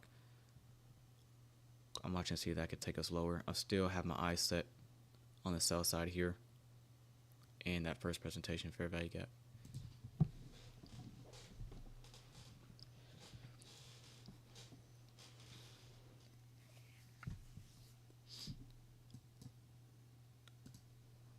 This.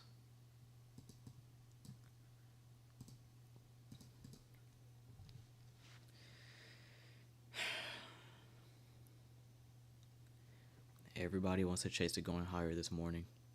Everybody wants to buy it. It's already way too expensive. If you didn't get in before the opening bell, really, if you didn't get in pre-market, you're buying at an expensive price. It's way too expensive.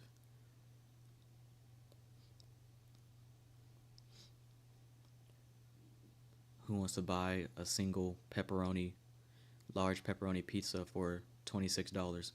It doesn't make sense. That's essentially what you're doing when you're trying to buy this fair value gap up here. Or you're trying to buy something up here, that fake retail bull flag, when they want to see another displacement after its consolidation. You're buying something that's way too expensive. So if you don't do it in real life, why would you do it in the market? It's the same thing. You're literally buying and selling when you click this little button right here, you're pressing buy. If you're pressing this button all the way up here, you're buying something that doesn't make sense.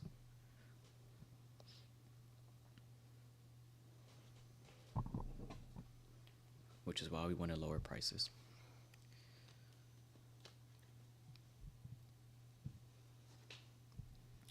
Looking at that first presentation, fair value gap as a draw on liquidity, sell side, but I really like this low here.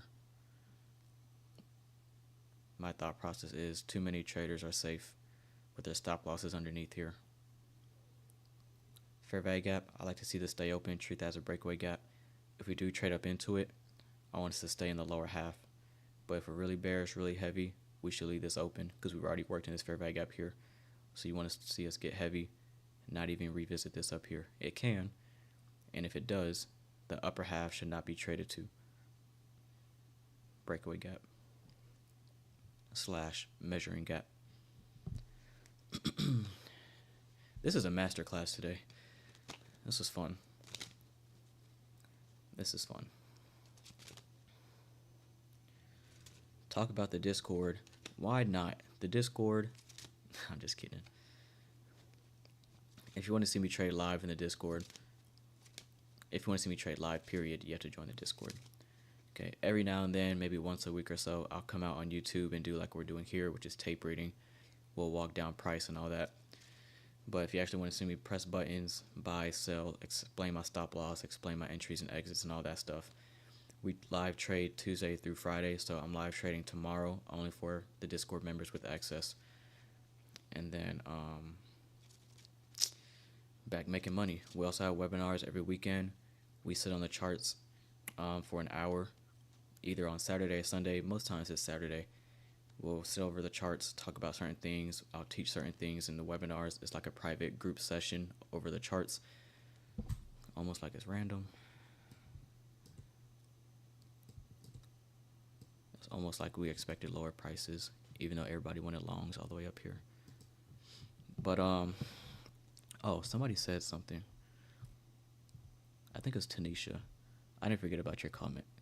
I think you said you commented something about my music taste and that I have good music taste. I appreciate that. And there's your sell side.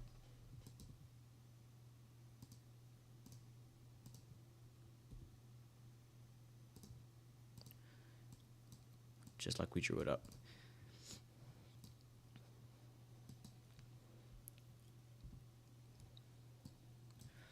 Just like we drew it up. We do this stuff literally every day. Every day.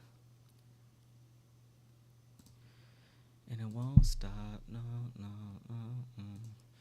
no. Sell side here as well. And remember that faded gray line that you see down here? That is an old weekly high. So if NASDAQ wants to get animated underneath the sell side, how far can it go? We have the low down here, and we have that weekly level. But this is the main liquidity pool I wanted to see taken out because this is relative equal lows. So if NASDAQ was done going lower, I would be content with that. But that's perfect. Perfect. Perfect, perfect, perfect. Remember we talked about that fake bull flag? Some people probably thought we were going to go higher here. Once we displace here and we start consolidating, I'm getting excited because my idea is I'm fading retail logic. I want sell side down here and a revisit to the first presentation fair value gap. So once we displace, people are chasing it yet again, going long, okay? And we consolidate, perfect. I love seeing that consolidation because like we talked about, retail wants to see displacement, consolidation, displacement. I'm looking for lower prices. I don't want to see this. I want to see this. Remember we talked about that, and what did we get? Highlighted the fair value gap and the bearish order block while those trading into it. Breakaway gap should stay open if we're bearish. It stays open. Targets hit. Perfect. Just like we drew it up. Absolutely perfect. Man, you gotta love this stuff. Like, I love Mondays. Mondays is just feeling good. never gets old. Literally.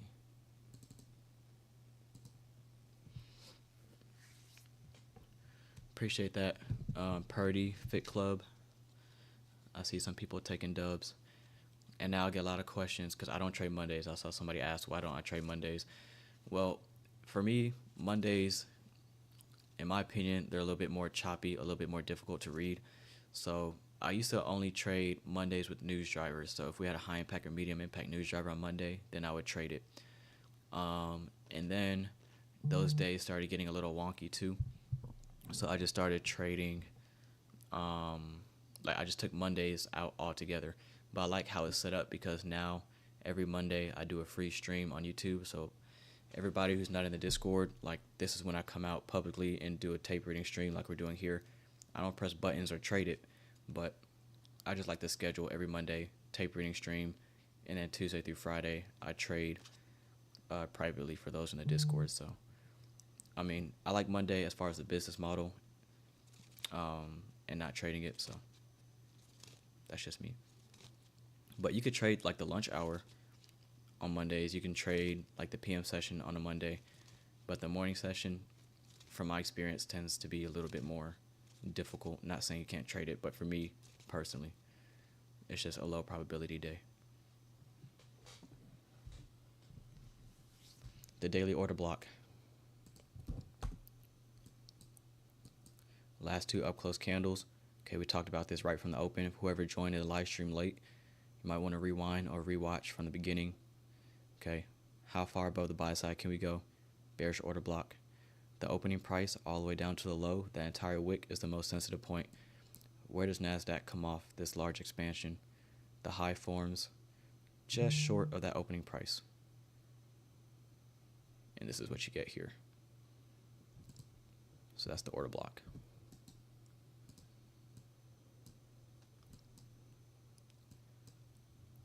Where do your setups form? We talked about the failure to reach the opening price. Okay, it failed to get up there. NASDAQ does not have a willingness to get to the opening price of the bearish order block. It's weak, it's heavy. It ran out of momentum, it's running out of steam. Gets up the goes lower. Where do your setups form? Consequent encroachment of that wick. Fair value gap. Breaker. They're just set up. Take it where? We talked about that first presentation, fair value gap. Boom. Trades back up to what? Inversion fair value gap again. Whoever trades optimal trade entry, that's your optimal trade entry. Breaker. 4 consecutive down close candles in between your two highs here.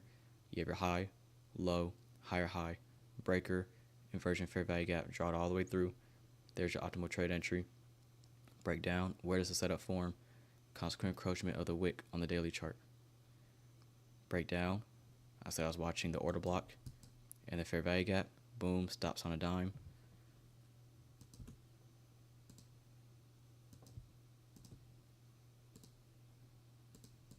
Perfect. Breaks lower, breakaway gap. You want to see that stay open if it's good. Sell side, relative equal lows. Textbook. Marked out beforehand, exactly. No hindsight. Lifetime member. What's up, Luis? Glad to have you in there. If I'm saying that right, Luis or Lewis. Glad to have you in the Discord. Love the lifetime members. That means you're going to stick with us for a while. You're in it for the long run. Love it. Glad to have you in there. We're going to have some fun.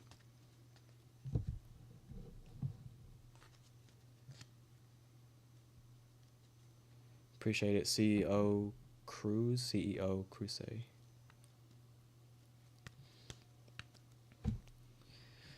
So if I was trading the morning session, I would be content with shorting the fair value gap because we talked about fading. My phone is vibrating, my bad. I would be content with shorting this fair value gap, okay, because remember, fading the retail bull flag. Comfortable shorting here, targeting sell side. If I only had one contract on, that would be my bread and butter setup. Short here, stop above the order block, sell side target. If I had multiple contracts on for a partial, let's say I just had 2 contracts, short 2, partial here, holding out for the sell side and that old weekly high, which is that faded gray line you see here. This is your last sell side during the opening range. This low forms right at 9:30. Watching to see if NASDAQ wants that.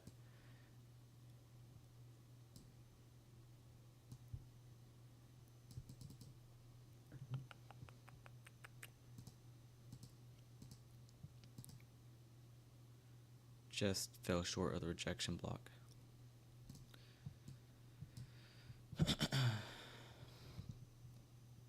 Uh-oh, we got some trolls in the comments. About time.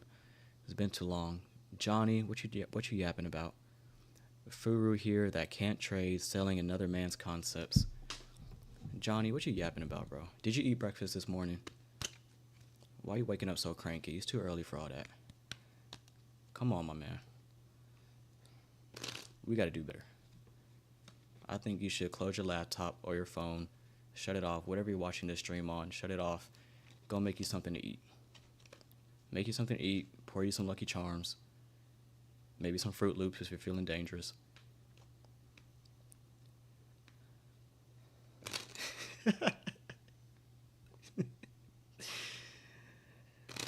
Like, why? Why are you coming in here with that negativity?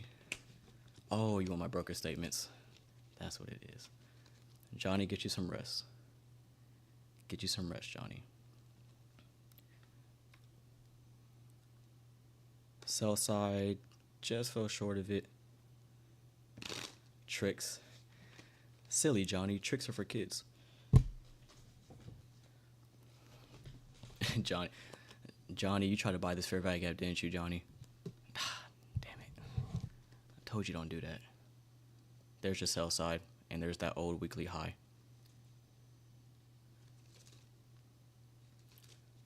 I told Johnny don't buy that fake bull flag. I tried.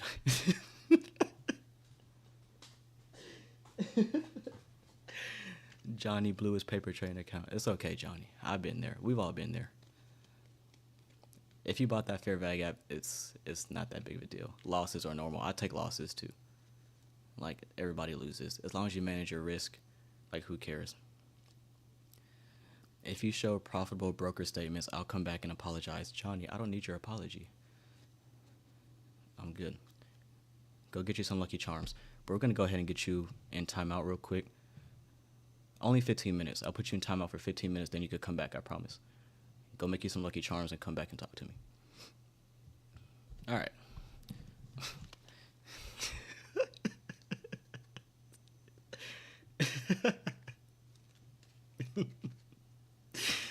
Oh my God.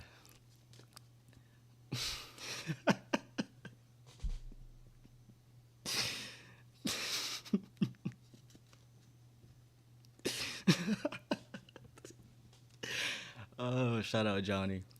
Shout out Johnny. He just woke up on the wrong side of the bed, that's all. That's all it is. Lord have mercy. I don't know, man. No, oh no, we don't have toxic people like that in the Discord. The Discord is not toxic. We don't have one toxic person in there. And if we did, they'll get kicked out ASAP. We don't play those. We don't play those games. We don't do that. We don't do the drama and the toxicity. The Discord is a safe place. Trust. I'm not with that. Because if you're not in the Discord to make money, to learn and get better, and just improve every day, if that's not your purpose in the Discord, and you're just there to hate and throw shade, or just show off and rub your profits and everything in everybody's face, like, if that's what you're trying to do, you're gonna get kicked out. Like, we're just trying to improve and get better every day. And I don't think Johnny was matching that energy, so he had to get up out of here. Discord, pricing, features, all that, just click the link in the top of the chat room, or the link in the description of this video. How long it took me to get profitable? So I started trading. I got interested in trading like around 2020, but as far as actually like pressing buttons, trading retail garbage, losing money, and not knowing what I was doing, that started in about like 2021. I used to trade Forex using supply and demand, and then I switched from Forex to futures, and I started studying ICT concepts January 2023 when he was doing that 2023 mentorship playlist. So I followed along while he did that, and opened up my YouTube channel, started posting, I think September of last year. I just passed like my 1 year anniversary of posting. I've been having the YouTube channel for years. Part of me like regrets not starting a new YouTube channel from scratch, because when you look at my channel, it says I've had my channel for like 12 years or something crazy. But yeah. Yeah, I've been trading ICT concepts since January 2023. But that's when I like started studying and taking it serious. Do I journal in paper? Nah, I don't journal mainly digitally. Just watch I posted a video how I journal, no, what was it? How I studied ICT concepts and became profitable. It's my most watched video. ICT commented on it, has like 50,000 views. If you watch that, then you can see how I journal, how I studied, how I take my notes, how I annotate my charts. Pretty much everything that I do to study and try to like grow as a trader, it's all in that video. All right, give me the pitch. Why should I choose you to help me improve? I don't feel like selling myself. I mean, this live stream is the sales pitch, Darion, or just look at my YouTube channel. I feel like I don't have to sell myself as to why you should join the mentorship or the Discord or the YouTube channel. The YouTube channel has enough content like market reviews and trade executions and all that, trade breakdowns. But I don't have to sell myself. Like, we walk this thing through from start to finish, looking for lower prices all morning. No, I got you. I don't have a sales pitch though, but we do this on a daily. That's the pitch. The link of the video, just go to my channel. I'll send it. I have my YouTube channel put up here.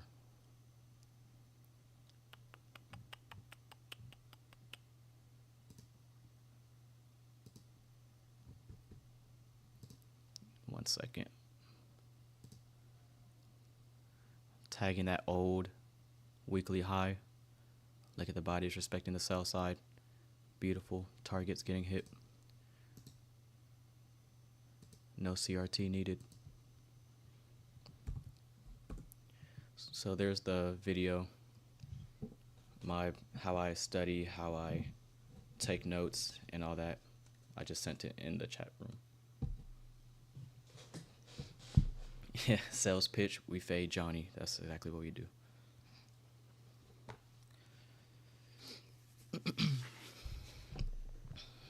I just be joking. Don't take me serious. Like, when I joke with people in the trolls, like, don't take me serious. I really just be having fun.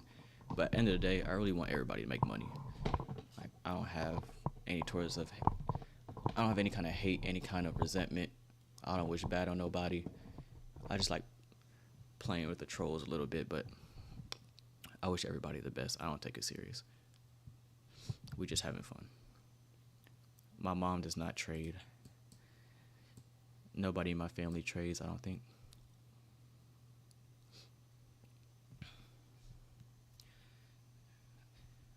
Must have for has to be 5-point pits. No, the first presentation fair value gap could literally be one tick.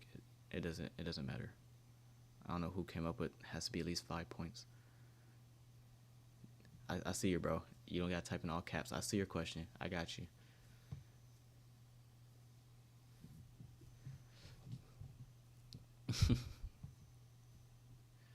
Saw my setup but didn't trade it. Waiting for Asia. That's good patience right there. That's good discipline. These kids. It's funny because these trolls that be coming to live streams be grown men. That's the thing. Like, it be grown men, bro. It's like they got nothing better to do on a Monday morning than to join a live stream and just be toxic. Like, come on now. Need to start ranting and rambling more. I feel like I do be ranting. Like, I go on rants. Like, ICT be bad. He'll go on a yap session for 30 minutes, but I feel like I be yapping. Jeff, appreciate that, Jeff. Do you offer mentorship? I'm starting private mentorship. I'm only taking in 30 people for the year. Registration opens November 1st. The Discord and the private mentorship is completely two different things. The mentorship is just an 8-week program because I did get a lot of questions. Do you have mentorship? Do you have mentorship? So I'm putting together a very organized, detailed 8-week boot camp. So basically the thought process when it came to the mentorship is, if I were to ask myself, how can I squeeze in the most valuable information that can turn a trader profitable in 8 weeks. Obviously, it'll take some work on your end, but if I had to put an 8-week program together, what would I put in those 8 weeks that I feel like will help a trader get to the next level? So as I'm working on the mentorship that's starting January 6th, that's my thought process. So I have 8 weeks. Okay, week 1, I think we should focus on this. Okay, boom. Week 2, week 3, we're going to focus on this. Bias, top-down analysis. Okay, week 3, we need to work on building your model. We need to work on trade examples, finding setups, live trading, tape reading. Okay, boom. Week 4, we need to go over this. Boom, cool. Week 6, we got to go over trade management. We got to go over risk management. Okay, boom, cool. Got it. Week 7, we're going over this, going over that. Last week, week 8, we're going over, just recap, one-on-one check-ins. Got any questions? What's going on? What are you struggling with? Before I send you out the door at the end of the mentorship and take on the next group, I want to make sure like you got everything you need. And then all the mentorship videos, all the lecture videos, all the teachings, all the one-on-one calls, the private calls, the group sessions, all the videos, all the live streams, all that takes place in the 8-week mentorship will be saved and sent to you to keep forever. So you can go back and take that home with you. So like I said, I'm only taking in 5 people every 2 weeks. Every 2 months. It's an 8-week program, which is basically 2 months. And I don't want to have like 30 people in there because it defeats the purpose of having like a small group. Because I want to like one-on-one calls. I want to do check-ins. I want to do very personal teachings because that way I want to make sure y'all succeed. So yeah, it's $1,000. It's pricey, I know, but it's $1,000. And honestly, the value you get, it really ain't like. And I tried to work with WAP, which is the website that I use. I try to work with them as if I could set up payment plans, like, because I know not a lot of people have $1,000 up front, but they said they can't do that for me because for trading businesses, they can't set up payment plans or like pay an installment, so it has to be upfront. So it's $1,000 upfront, and like I said, you keep all the videos, all the lectures, all the teachings, the Zoom calls, and the live trading streams, and all that webinars and all that. So it'll be yours to keep. I'll send that to you in a nice little file, and you can refer to that anytime you want. So NASDAQ retracing a little bit after taking out that sell side. Beautiful, beautiful shorting opportunities. Inversion fair value gap, breaker, fair value gap, fair value gap. Very nice, really, really nice. I live stream every Monday on YouTube. If you want to see me trade live and actually press buttons in the Discord, I only do that for pay members. So if you actually want to see me trade, if you see my channel, all the trades, pretty much like 90% of the trades I take on my YouTube channel were taken in the private Discord stream where I'm walking it through, explaining my stop, explaining my take profit. Pretty much everything you see me do here in today's stream is what you get in the Discord, except you'll see me actually execute and take trades. It's not a trade copying service. It's not a trade copying service. So if you're planning to just join just to pass your funded challenge or whatever, you're missing the plot. I do take losing trades, just like I take winning trades. I take break-even trades. So join the Discord. The live streams are to help you reprice. So just the way we highlighted price action today, if you want to be a part of that Monday through Friday, the Discord would be good for you because I only live stream on YouTube like once a week and I don't trade. ICT posted a short on Twitter. Glad to know we have the same bias.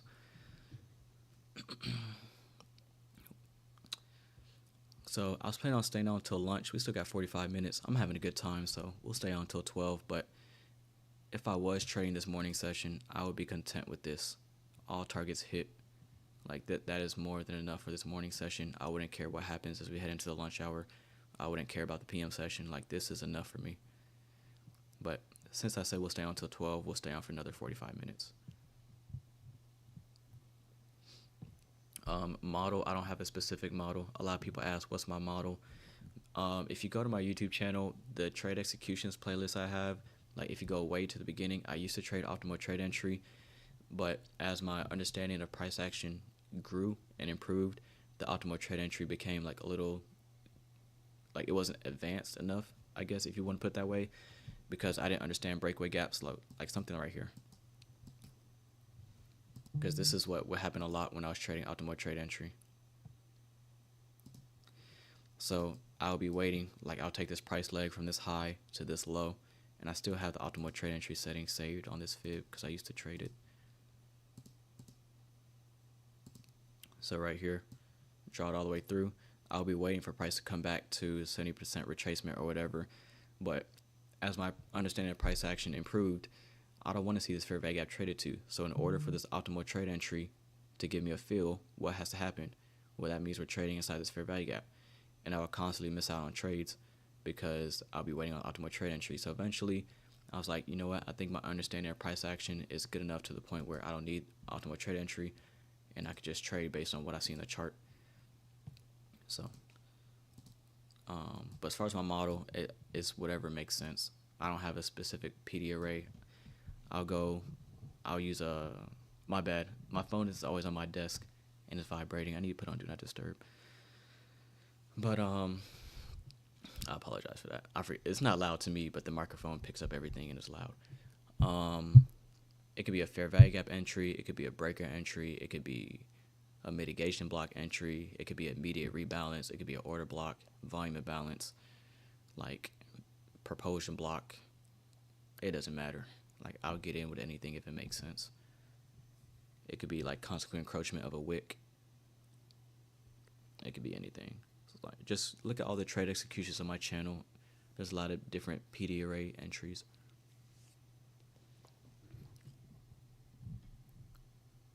ICT cashed in 50K in profit. I'm telling you, like, people think he's not gonna win the Robins Cup. He's doing just fine.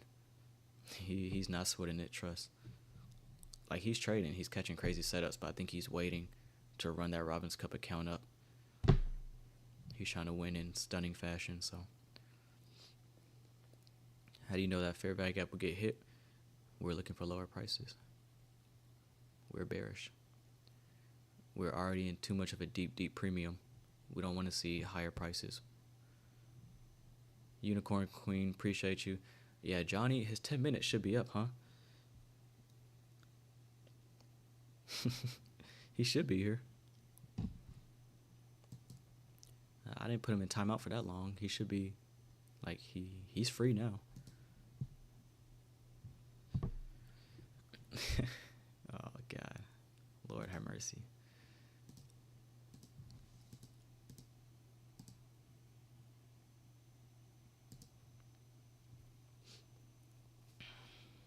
I think this is my most watched live stream, which is pretty cool.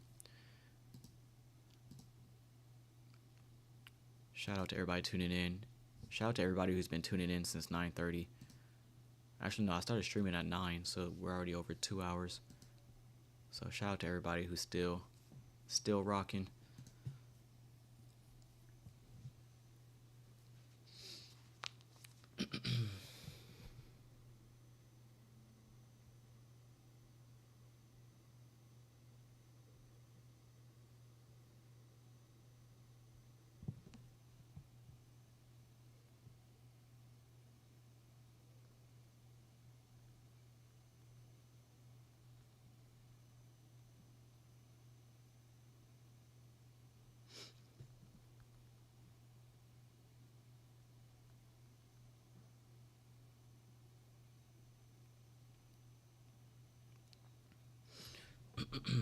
Put a discount on your Discord. The Discord is already affordable.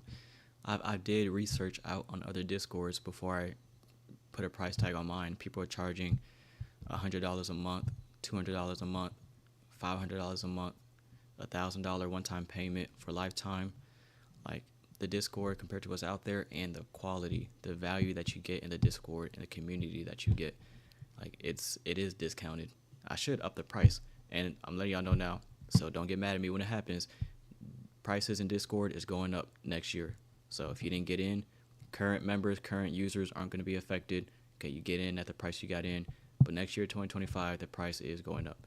So if you're looking to join the community, you got about like a couple months. Your numbers will easily grow if you would stream regular live trading. Nah, I'm good. Nice try though, but nah. I only live stream and live trade for Discord members. I see what you did there though.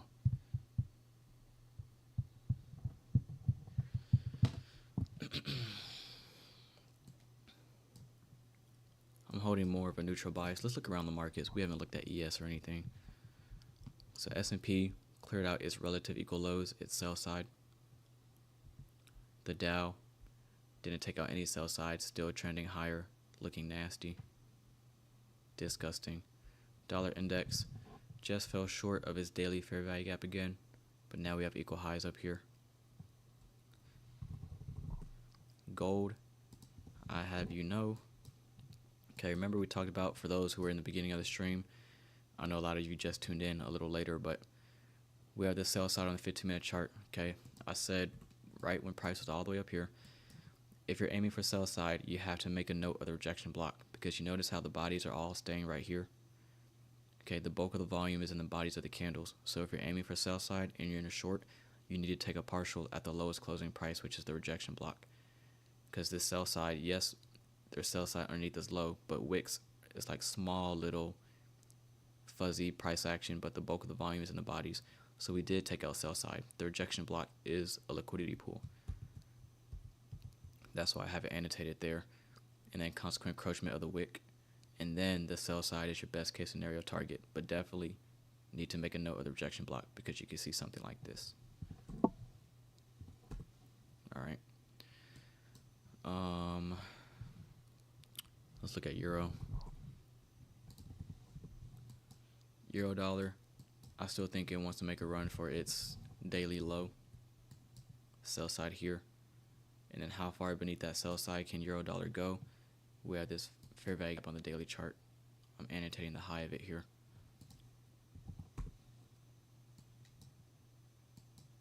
So there you go. Relative equal lows, that sell side as well. So that's my draw for euro. And that's pretty much it. I'm holding more of like a neutral bias now for NASDAQ. We are in that London close, and this is just textbook. Quick quiz for those in the Discord. What do we call 11 o'clock?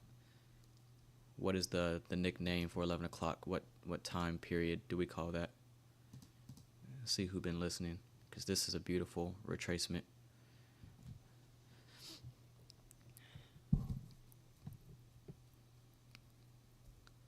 Yep.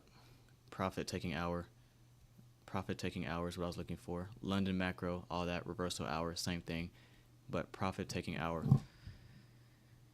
This is just like this stuff happens all the time. All right. So if you're in short, all right, so who's been making money since 9:30? We cover this literally every time. Looking back at 9:30, okay, once we get to about 10:50 to 11:10, that's your London macro.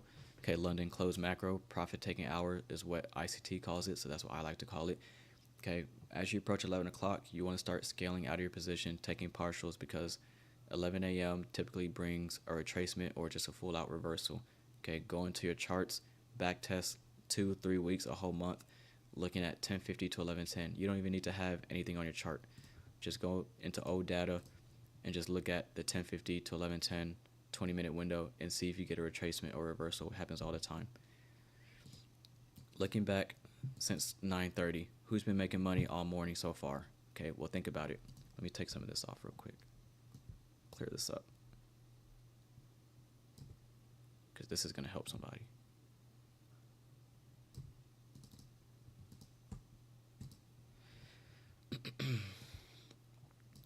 All right, so who's been making money so far all morning? As you hit 10:50 and you're getting closer to 11 o'clock, you need to start looking back. Who is making money? Well, think about it. If we already taken out the sell side, we've already ran on equal lows here. Who's been making money so far? Shorts. High, lower high, lower high, lower high, lower high. So as you get to 10:50, 11:10, ask yourself, are we likely to retrace higher and get a reversal or a continuation? Well, this macro tends to run against morning session liquidity. So my focus would be this high here, and I'll be content with that if we get above the first presentation fair value gap. People long at 9:30 open, we took out that sell side. This is 9:30 here. You have that low. We've already taken out that sell side. So looking back no farther past 9:30, we've already ran out all the sell side. So the people who are making money are shorts here, here, trailing stop losses down, relative equal highs. So as we approach the lunch macro, okay, the London close macro is 10:50 to 11:10. The lunch macro kicks off at 11:30, which is about 6 minutes from now. So my focus, I'm watching to see if NASDAQ can get above this high, which is buy side. Now, if we don't do that and we start to run away, okay, if NASDAQ doesn't even have a willingness to take out buy stops, then that's extremely bearish. But we're in that time window where you can expect a reasonable retracement or reversal. So my focus is the buy stops. I'm going to take off this order block because I have too much on my chart and it's stressing me out. Next year I'm trading with a naked chart, I promise you, because this is getting too...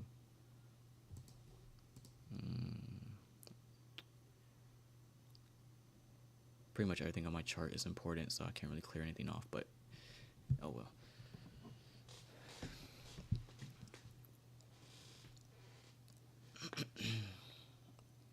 Do you have videos inside your Discord? All the videos are on my channel. The Discord is more education as far as webinars, homework assignments. Oh, speaking of homework, for those, for one, the deadline for homework is cut off. Okay, homework was due today at 9 a.m. So I'm going to be checking that tonight. I'll grade it and I'll get that feedback to you. But for the most part, it seems like everybody did a good job. But I will be checking that. And then the next homework assignment will be sent out probably Wednesday or Thursday, and it will be due before the opening bell Monday. So we'll stay on here for about 30 more minutes. I'll stay on until 12.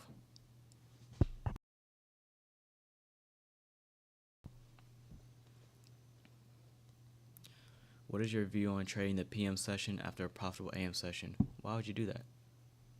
That doesn't make any sense to me. If you had a profitable AM session, why are you still trading? That doesn't make any sense. Close your chart, go enjoy your day.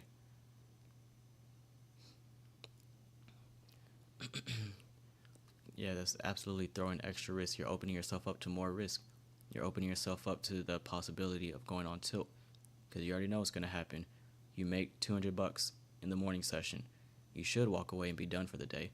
But nah, you want to show up for the PM session, try to make a little bit more. What happens? You lose $100. You're still up $100 for the day, but you're feeling some type of way because you were up 200. So what do you tell yourself? Let me just get a quick little scalp, get my equity back up to 200, and then I'll be done for the day. Right, that right there, now you went for a roller coaster. What happens? You're in a trade, you take another loss. You're back at break even, or maybe a little bit of drawdown. And now you're having regret. Man, I should have just stopped when I was up 200. I shouldn't have even, why did I not just walk away? Why did I? Now you're going through regret. Now you have scar tissue. Now you have trauma, and you're going to have to get over that. So that's when you're opening, forget opening yourself up to more risk. You're opening yourself up to the chance of going on tilt and completely just saying, you know what, screw it, I'm all in. Like, I'm already in drawdown. I'm just going to keep trading until I make something happen. And then next thing you know it, account gone. So no, if you make money, just walk away. That's what I do. Like, one trade a week and I'm done. Like, when I'm trading my live account, if I get one good trade and I make my 2.5% a week or 3% a week, like, I'm done. I'm content. Now, I'll still live stream in the Discord on paper just so, like, y'all can see me trading live for the rest of the week. But as far as live trading my personal account, once I make my profit objective for the week, like, I'm not touching my personal account till next week. And a lot of people ask, like, I'll get a winning trade like on Tuesday, or I'll trade Sunday night, trade Asia, and I'll make my 2.5%, 3% for the week. And I'll tell them, all right, like, I'm done live trading for the week. And they'll be like, what? It's only Sunday. Like, you're not trading Monday, Tuesday, Wednesday, Thursday, Friday? Nope. I made my profit objective. Why would I still trade? My goal is to make money. I'm in this industry to make money. So if I meet my objective, why am I still in here pressing buttons? I did my job. So a lot of people ask, how come you don't trade more? You can make more money. That's not how it works. In this industry, less is more. Less is more. So you got to know when to stop.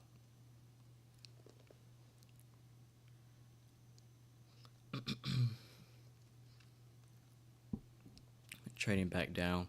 I really like the buy side up here. We're in that lunch macro in about 10 seconds. 11:30 kicks off lunch. The buy stops here. Equal highs. But if NASDAQ is really heavy, then we could just work lower for the sell side, because look who's been making money since London. Like, this is a really dramatic, just real long, trending, one-directional price run. So we could just run over the top of all this liquidity. Looking heavy. Opening range gap, let me see. I haven't looked at regular trading hours in a while. And then this is just, we talked about opening at a premium. Okay, for those who were in the live stream since the beginning, who's still here? Who was here when the live stream started? Or let me say, who was here since like 9:30ish, since the opening bell? I want to see who's still rocking with us. But if you remember, we opened at 9:30. I said, once we open, I want to see us just run away. Like, I want to see us work higher, because everybody's going to chase it. Okay, I said, ideally, I don't want to see us trade down to the lower quadrant or constant encroachment. Now, could we trade down to the lower or upper quadrant or constant encroachment of the opening range gap? We can definitely do that. But if you remember me saying, I'd rather see us open at 9:30 and just run higher, because everybody's going to get that excitement. Everybody's going to chase it going higher. Everybody's going to buy it. Perfect. So as soon as I see us open and trade up, perfect, because we're in a deep premium. Midnight opening price is all the way up or down here. 8:30 opening price all the way down here. So if we run away like that right from the open, perfect. That sets the stage for lower prices. And then there you go. Perfect.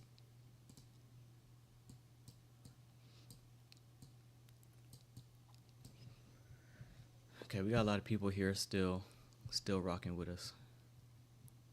We're going to stay on for about another 30 minutes, and then we'll get off of here. I just want to stay on until 12.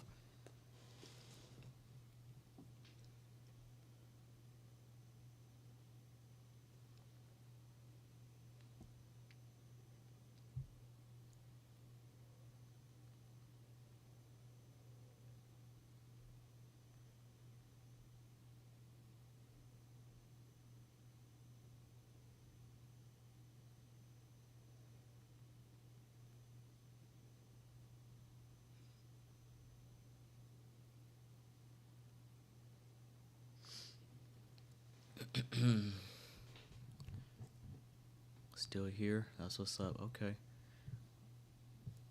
Yeah, over trading. You gotta know when to stop. But like, isn't that the best feeling though? Like, let's say your profit objective is you want to make $500 a week.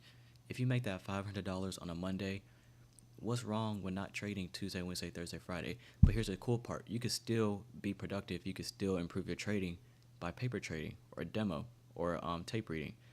So isn't that a good feeling, knowing that I made my $500 profit objective on a Monday? I'm done trading for the week, but I can still paper trade and learn and improve without taking on unnecessary risk. Like, that's the best feeling, knowing you cashed out, you're done for the week. You don't care what other YouTubers are making. You don't care who's trading. You don't care what ICT made. You don't care what Patrick made. You don't care what Tanya made. You don't care about what anybody on Twitter is doing. You made your money. Regardless if it's $100, $50, $1,000, $10,000, who cares? You met your profit objective. Cash out and just paper trade the rest of the week. That's how you get consistent.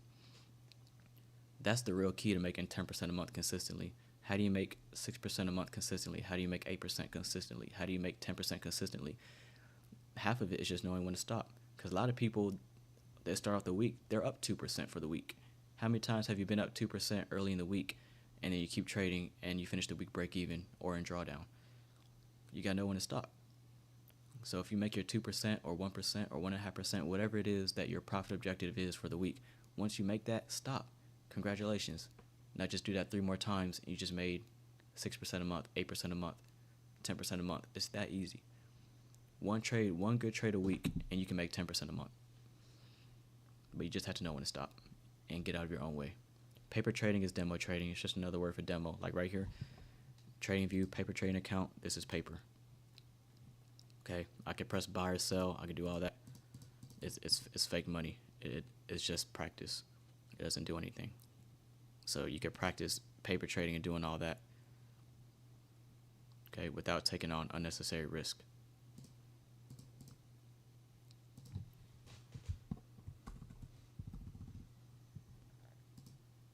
There you go.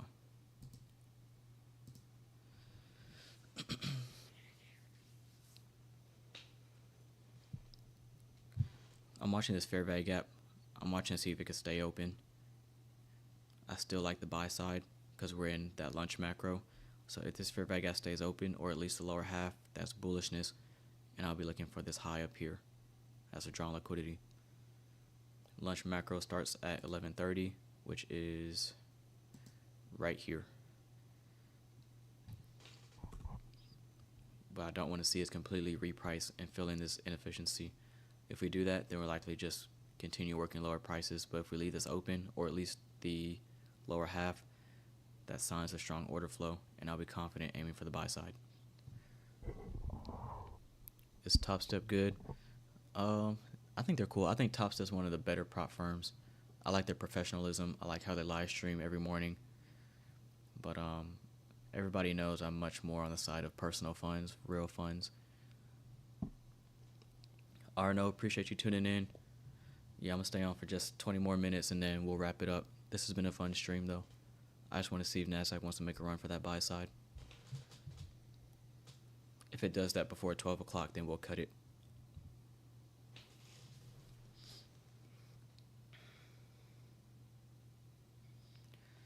And then for those with access, full access members in the Discord / lifetime members, we're back live trading. Remember, 11:30. So we're not trading the morning session tomorrow. We're trading the lunch hour. So if you're looking for the live stream at 9:30, you're going to be looking crazy. All right, sleep in, get a little bit of extra rest. We're getting to the charts at 11:30 tomorrow.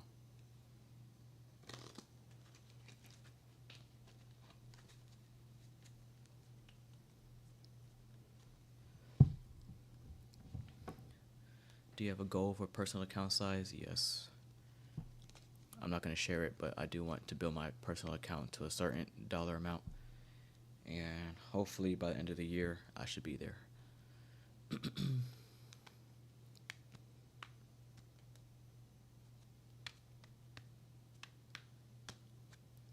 Johnny, that man Johnny just came in talking crazy.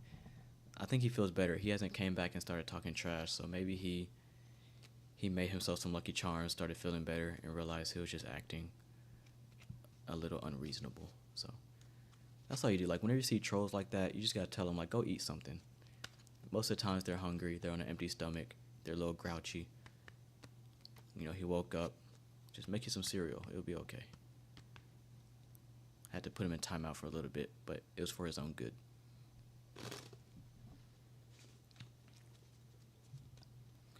I'll be trading Asia, but I won't be live streaming it.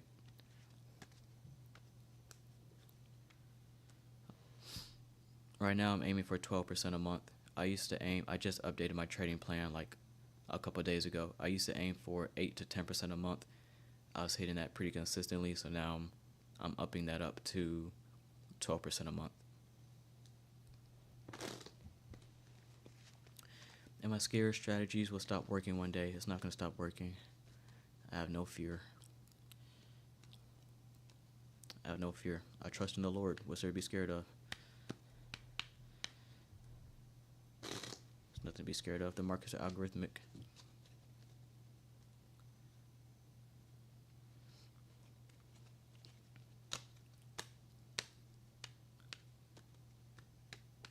Christ is king. Absolutely. If you trust in Jesus and his plans for you, what you scared of? The markets can shut down and stop tomorrow. I'll still find a way to be all right. Because I know he's going to take good care of me. I'll be just fine. So, nah, I don't fear nothing. And the concepts, like I said, the concepts are algorithmic, so you don't have to worry about it not working. It's literally how the markets function. It's rigged. It's controlled.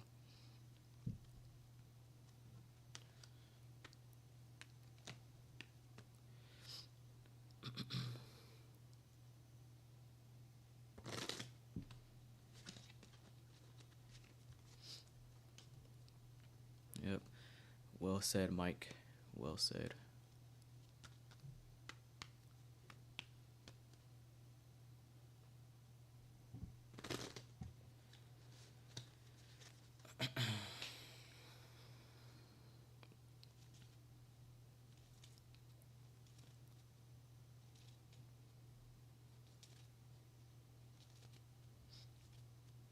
Again, I'm watching this imbalance, this buy side imbalance, sell side inefficiency. I'm going to highlight it in gray because I'm not saying it's a buy signal. I just want to see how price reacts to it.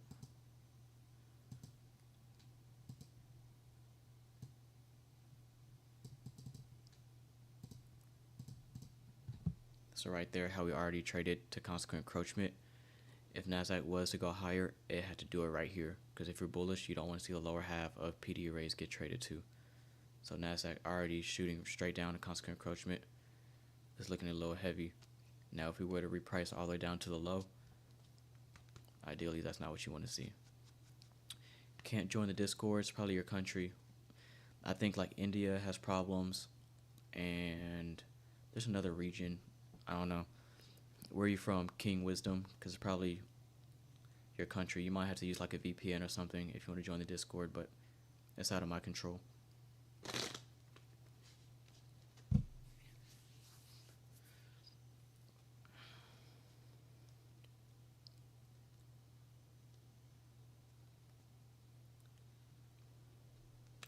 Alright, so the bodies so far staying above midpoint of the fair value gap. Again, I'm just watching.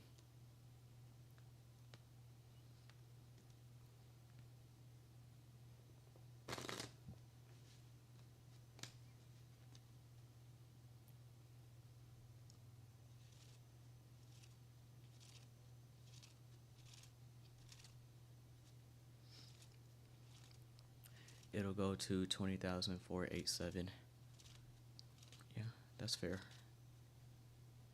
I mean, I want lower prices, so that's not unreasonable.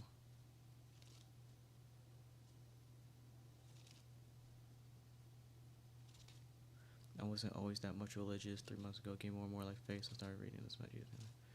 Yeah, I mean, there's a difference between like being religious and actually like following Christ. There's a difference, but we're not gonna get too deep into that.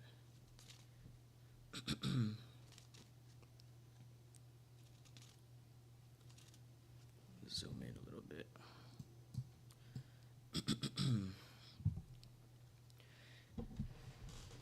If NASDAQ were to trade above this high, this is when I'll expect to see a lot of speed.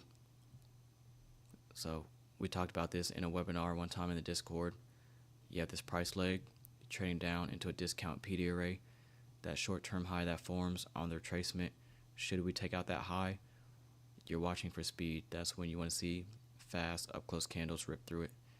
So whenever I'm in a trade and I'm saying I want speed above here, or if I'm short, I want speed below here, typically this is what's happening. We're repricing down, accumulating inside the fair value gap, and I'm expecting price to rip through this energetically. I don't want it to just play around.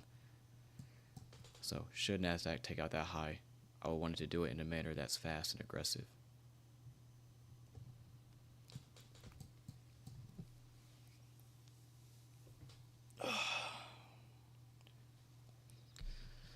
Oh man, this has been a long one.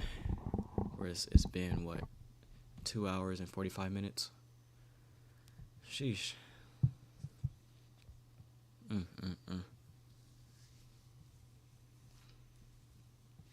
It's been fun though. What are your plans for the day? What is plans for the day? Probably do some mentorship stuff, get some stuff ready to go.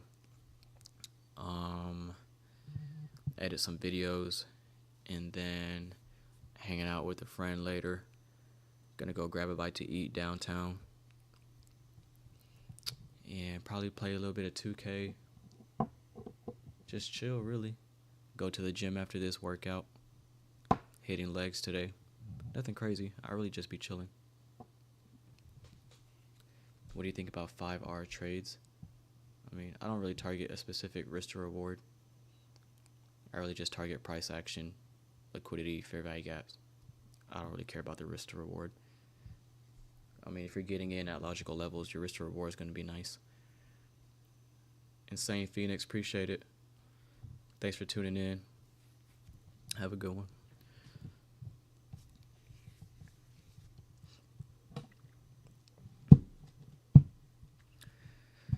Alright, let's set some parameters here.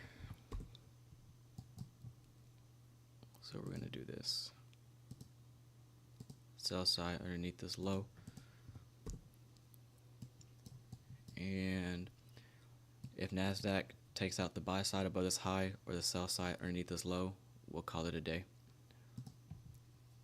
So whichever one it wants to do. Me personally, I favor the buy side, but if it wants to make a run for the sell side, that's fine. Whichever one it wants to tag, that would be the stream for today. Working inside of this down close candle. And there also is a small gap.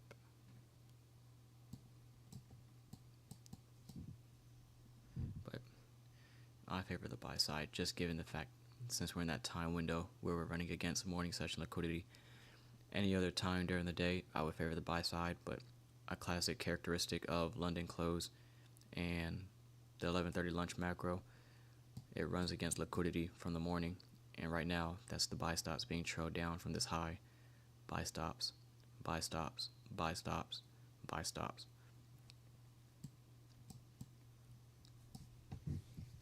So again, if we take out this high, you want to see a lot of speed. You don't want to see it play around. You don't want to see a turtle soup to go lower. It needs to blast through this high like a hot knife through butter, like it's not even there. And I'll use that as insight. If we take out this high aggressively, depending on how we do it, that will give me insight as to, do we want to trade here? But if we just kind of struggle getting through this high, we do it kind of lethargically, not a lot of energy, not a lot of speed, then that's telling you you might want to take a partial here.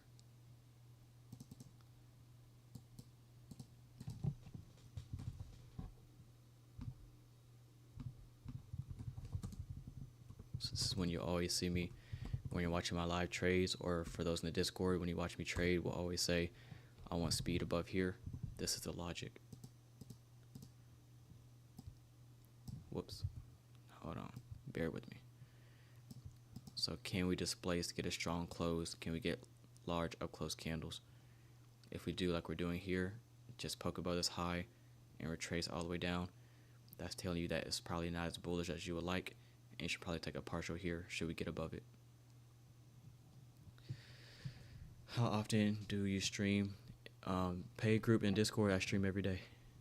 Every Monday, I come out here on YouTube and do a free tape reading stream where I don't press any buttons, I don't take any trades, but I live stream Tuesday through Friday, live trading in the Discord. Tuesday, Wednesday, Thursday, Friday, I'm pressing buttons, 9:30 to 12 o'clock Eastern time. Bias for the week, I don't know. I gotta look. I'm waiting for Monday's trading to finish. Every week in the Discord, I send out weekly forecasts. I share my bias and key levels for NASDAQ, S&P, gold, and dollar index.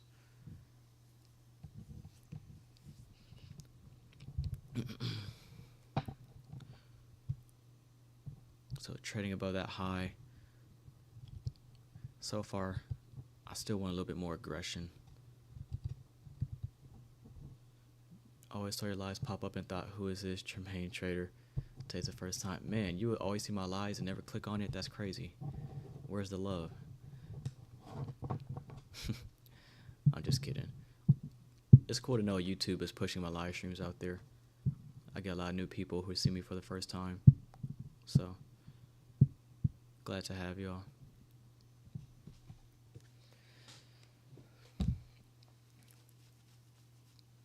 First time here, subscribe. Shout out to all the subscribers. Much love, much love. How do we sign up for your... the link is going to be sent out in November 1st. So the mentorship that starts in January, the link that's pinned in the top of the chat room is going to be released on that website. So basically, how you sign up for the Discord, there's going to be a little option to sign up for the mentorship. And like I said, I'm only taking 30 people. It's going to fill up fast. Like, if you get in, you get in. If not, like, I don't want to take in 100 people because the group is going to be too big. I want it to be real personal, real, like, one-on-one. So, November 1st at 4 p.m. Eastern Time, I'm making it available for purchase. And then whoever gets in, gets in. And then first class kicks off January 6, 2025. The lifetime membership and the mentorship is way different from the Discord. The mentorship is an 8-week program, real detailed, real specific. It's just good stuff. Like I'm excited. I'm really excited. Let me see if I can. I know I got a lot of new people, so they're just now tuning in. They missed it when I was talking about it earlier, but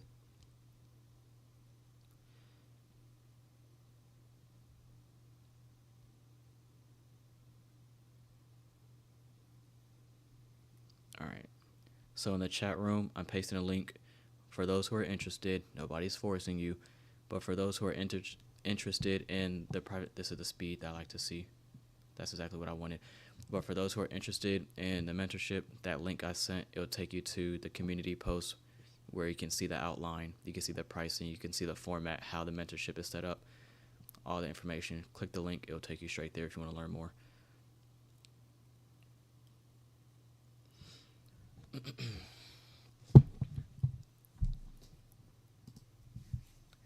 I'm not a charter student. I don't have a specific model that I use. Do I want to be better than ICT? I want to be the best trader that I can be. That's my goal. I'm not in competition with anybody. I'm not in competition with Tanya. I'm not in competition with Patrick.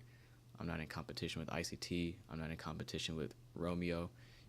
Whoever out there, I just want to be the best trader that I can be. And me personally, I feel like once I reach the best trader that I can be, then I'll be the best because I set high expectations for myself. So, there's your answer. For live Discord for the option, no. The general access doesn't give you live trading streams. That's just general access to the server. You'll see my trading plan. You have access to the chat room, just the community if you want to be in the community. If you don't want the live streams and the webinars and the homework and all that, then that's what the general access is for. It's one-time payment, $25, and you're in forever.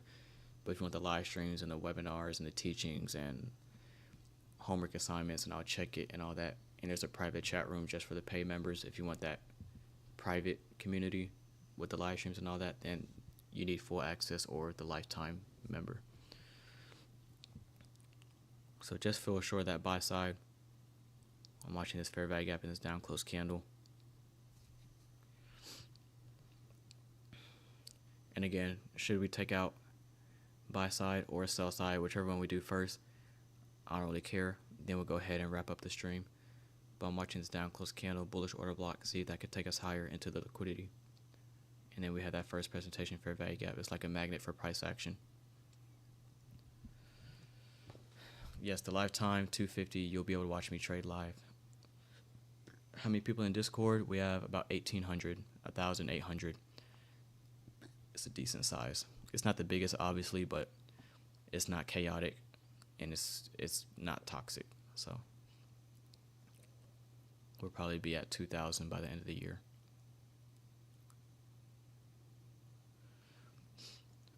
Appreciate that, Sam. Thank you. Keep us. I appreciate that. Just in case I don't make it home tonight, let me make love to you for the last time, baby. I know about Jaheim. What you talking about? That's my guy.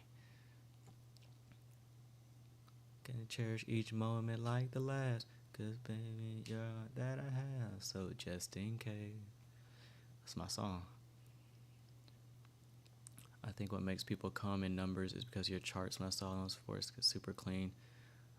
That's what's up. Thank you. Separate forex trades. Appreciate that. My charts used to be messy, not messy, but if you watch my like earlier trade executions and my trade executions playlist like way back a year ago, I had a lot more drawings on my chart. It was kind of messy. Like I had rectangles from the 15-minute time frame, daily time frame, and I'll have all that on the 1-minute chart. It looked a little messy. I knew what I was looking at, but like I do want to start working towards trading with a naked chart. Even the way my chart's looking right now is kind of messy, because all you really need, we don't need the midnight opening price because it's after 11. I don't care about sell side because we're in the lunch macro and aiming for buy side. 8:30 opening price, we don't need that. I already know what the macro is. I don't need that drawing. I can see the sell side getting taken out. Can take that off. First presentation fair value gap. Should keep that on your chart. Daily levels. I'll keep that on. I don't need that opening price at 10. We can take that off. I already know I want to see speed above here. We can take that off. I know that's an order block. I know that's sell side. Inversion fair value gap. We'll keep that on because that was your setup. So I like my charts looking somewhat like this. How did you cook for your lady friend? Yeah, it went good. Unicorn Queen. It went good. Best burger she's ever had. I'm not even joking. I killed it. Killed it. But it was good. We watched the Joker the other day. It was cool. And then what else? Yeah, I made us some burgers. She really liked it. We had some again too. We made burgers. What was that? Friday.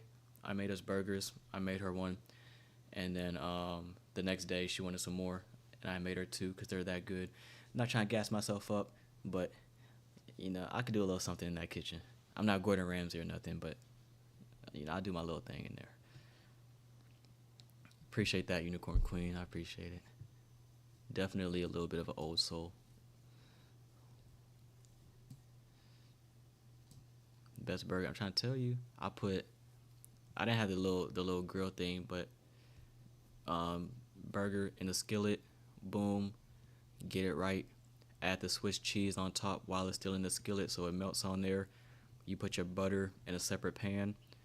Let that heat up a little bit. You toast your buns face down on the butter. Get the buns nice and toasted. Take your burger out. The cheese should be melted. You put your lettuce, tomato, ketchup, mustard, whatever. I made some bacon. Fried up some bacon. Got that crispy. Put bacon on it. Man, stop playing with me.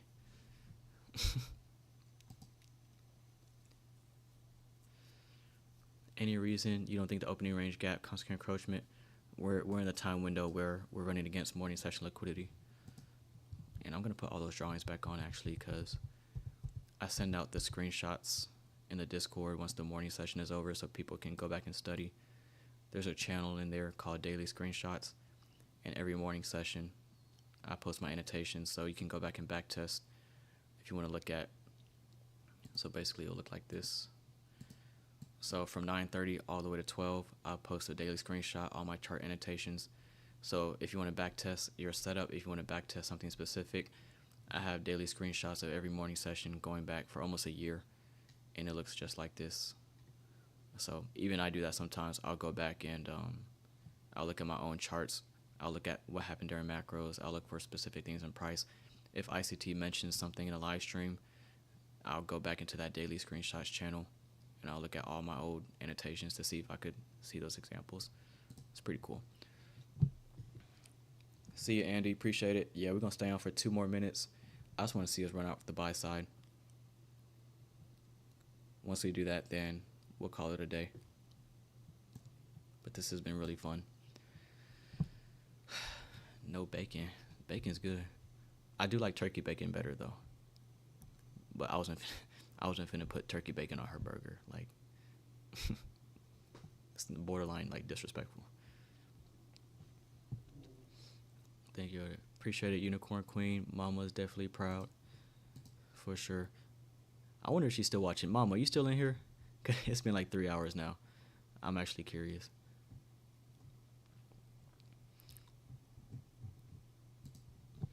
Don't eat pork. It be tasting good, though. Turkey bacon's good. I do like turkey bacon better, but... Bruh, I'm dead. I'm here, my son.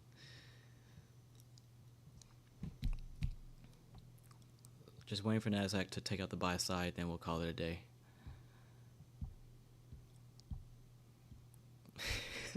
Y'all are goofy. Oh my god.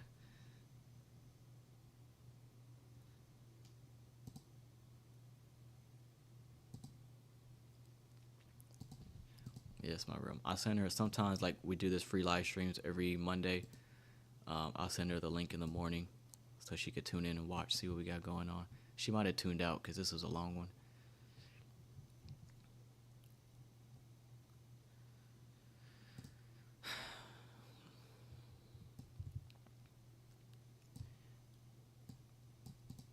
Get up there, NASDAQ. Get up there. First presentation, fair value gap. So we talked about the macro. As you get to 11 o'clock, expect a retracement or reversal. We talked about 11:30 starts the lunch macro. Okay, if you're looking for lower prices all morning, that's fine. But as you get closer to 11 o'clock to 11:30, expect a retracement or reversal because the market's going to look to seek liquidity that was formed during the morning. So what is that? If we already cleared out all the sell side, we've already taken out all these lows. All the sell side has been taken out. So who's been making money? Shorts, shorts, shorts, shorts, shorts. So shorts are permitted to make money until when we get to 11 o'clock. Buy side. Ain't no party like a Diddy party. That's crazy. We don't got no baby oil over here. Trust. There's your buy side as outlined. Delivered like gangbusters. Fair value gap. Perfect.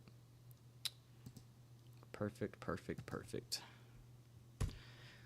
I think that's enough for today. Hopefully y'all learned something. We literally walked this whole thing through. If you join the live stream late, if you didn't watch it from the beginning, I would definitely watch all the way from the opening bell. We highlighted all of this as a fake rally, Judas swing. We highlighted the breakdown, the fair value gap. We wanted to see that get disrespected. I did not want to see this fair value gap send us higher. Perfect. Breaker, sell side. I said up here, our draw is that first presentation fair value gap. Beautiful reversal coming back, optimal trade entry. If you remember, I said I want to see the body stay in the lower half of the inversion fair value gap. That means it's still bearish, it's heavy, it's still good. Where do the bodies close? In the lower half. Trade up, constant encroachment beautifully. Sell off. Highlighted this order block with the fair value gap as we're trading into it. Okay, real time. Body stop on a dime, rotate lower, fair value gap. I said that's a breakaway gap, should stay open. Should not be traded to if it's good. Stays open, perfect. Sell side, boom. Equal lows, we highlighted. Trades up, sell side again. We highlighted this faded gray line here. That's an old weekly high. Okay, that's an old area of liquidity. Tagged. We talked about 11 o'clock, 10:50 to 11:10. That's your London close macro. Profit taking hours, what we call it. Expect a retracement or a full-blown reversal. Retracement. Trade down. Who's making money? Buy stops. Buy stops. As you get closer to 11 o'clock and 11:30, okay, I'm not really expecting a continuation without seeing a run on buy stops first. Okay, this time during the day, as you approach 11 o'clock, the market will look to attack liquidity that's still left from the morning session. If we've already done the damage on the sell side, who's still making money? Shorts. Not anymore. Masterclass. Masterclass. Highlighted from start to finish. Thank y'all for tuning in. Hopefully y'all enjoyed. Hope y'all learned something. Please subscribe if this is your first time tuning in. I would love to hit 10,000 subscribers by the end of the year. Join the Discord, okay? Obviously, I didn't press any buttons today. I don't trade Mondays. I come out here and do a free live stream every Monday, tape reading, just to show y'all, you know, what we're about. The Discord, yes, there's live streams. If you want to watch me trade live Tuesday through Friday, you can see my executions. I'm pressing buttons.